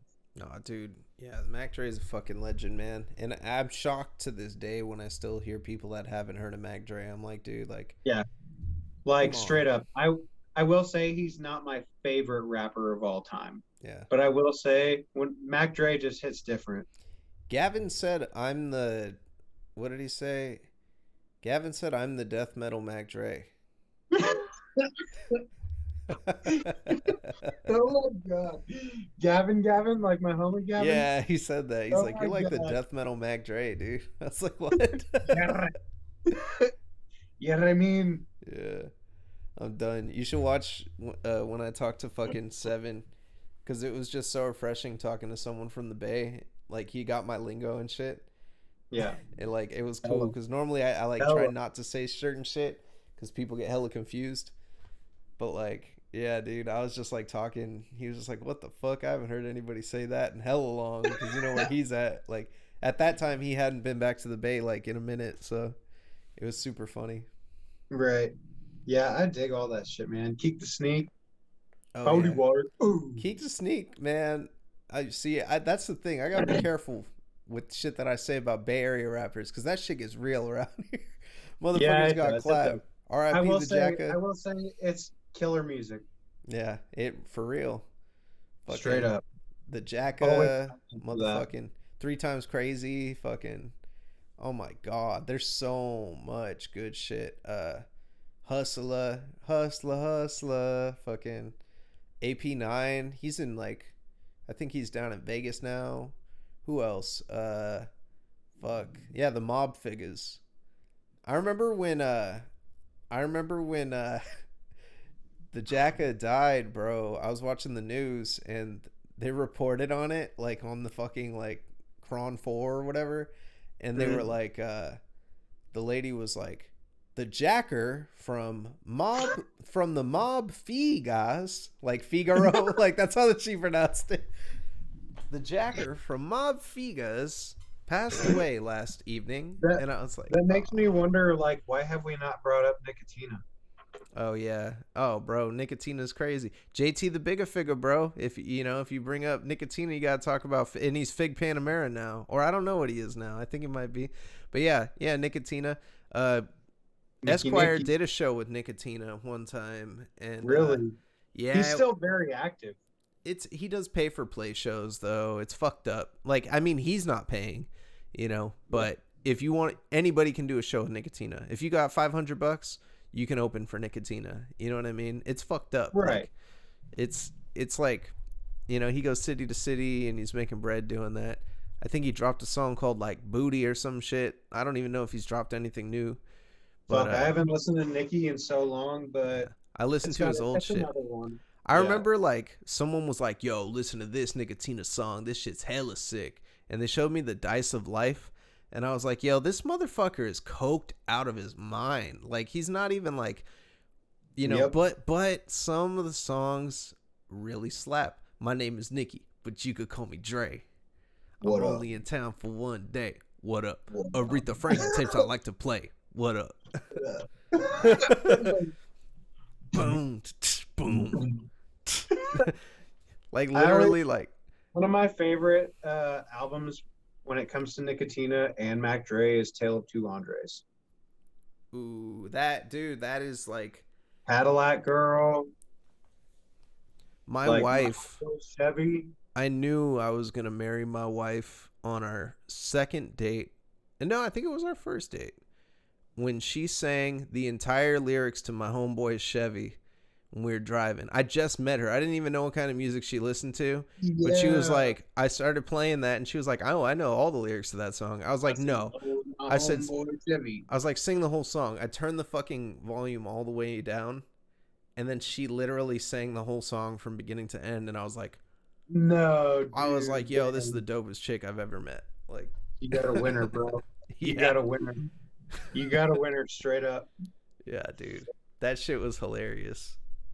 That's crazy, man. Yeah, I was like blown away. That is one of my favorite things to listen to from that area, other than Season of the Sickness. Yeah, that is probably the greatest mixtape ever dropped, ever. It literally, I haven't listened to it in a good while. I need to give that shit a listen because I haven't heard it in so long. I probably. It's one of those mixtapes you throw it on every now and then, and you remember how much you love it after you hear it again. Yeah, dude, that shit is so good. Too cool. Not even metal related. Like, that shit's wild, man. We hella went off on a fucking Bay tangent, but you know what? That's what this show is. People that came on here expecting nothing but death metal. This is literally a podcast where we talk about whatever the fuck we want to talk about. I hope you enjoyed the first episode of the Dirty Death podcast. It's getting a bit late, so I'm going to wrap things up. It was an absolute pleasure. Expect, maybe a little more form next time. I'm going to have some more news prepared. It was very off the cuff this week. It's probably going to continue to be off the cuff. Who knows? If you guys like this shit, comment. Fucking let me know if you thought it was good, if you had a great time watching it. You can always call in the same number that I have on Crypt Keepers if you want to leave a voicemail, and maybe I'll set up another voicemail for this show. I don't fucking know. We're still in the early stages of the Mayvizzle network, so we're gonna do everything that we can to continue to deliver great content for all of our viewers. And thank you so much. Big shout out to Gurgling Gore. Make sure to check out Gurgling Gore. Check out Barbaric Brutality. And if you haven't already yet, I'm probably going to be airing it later today, but you want to watch this interview that Dirt Riffs is going to be recording on Friday. This is the Sangui Sugabog interview, so it's going to fucking blow your mind, baby. If you want to hear about that. Yeah, you gotta fucking, what's that song that they got called? It's like Dragged by a Truck. Yeah. Like, oh man, you gotta ask them about them lyrics. And, how much fun they had fucking writing that shit. Oh yeah. Ask him how he felt the first time he saw Dead as Shit, like, you know, like the video. If I was in a band and I saw that, like, and how did they conceptualize that? I don't know if they've been interviewed about that, but I would Yeah, ask I them. honestly, I have no. I need to prepare some shit Yeah. Well, because everybody, signing off. It's your boy Mayvizzle, there are riffs up in here. and this is the Dirty Death Podcast, episode 1. We love you very much, and good night. Thanks for watching. We If love you're you. watching the video version of this, I'm gonna tuck you in virtually into bed. I'm getting real Much deep love. in there.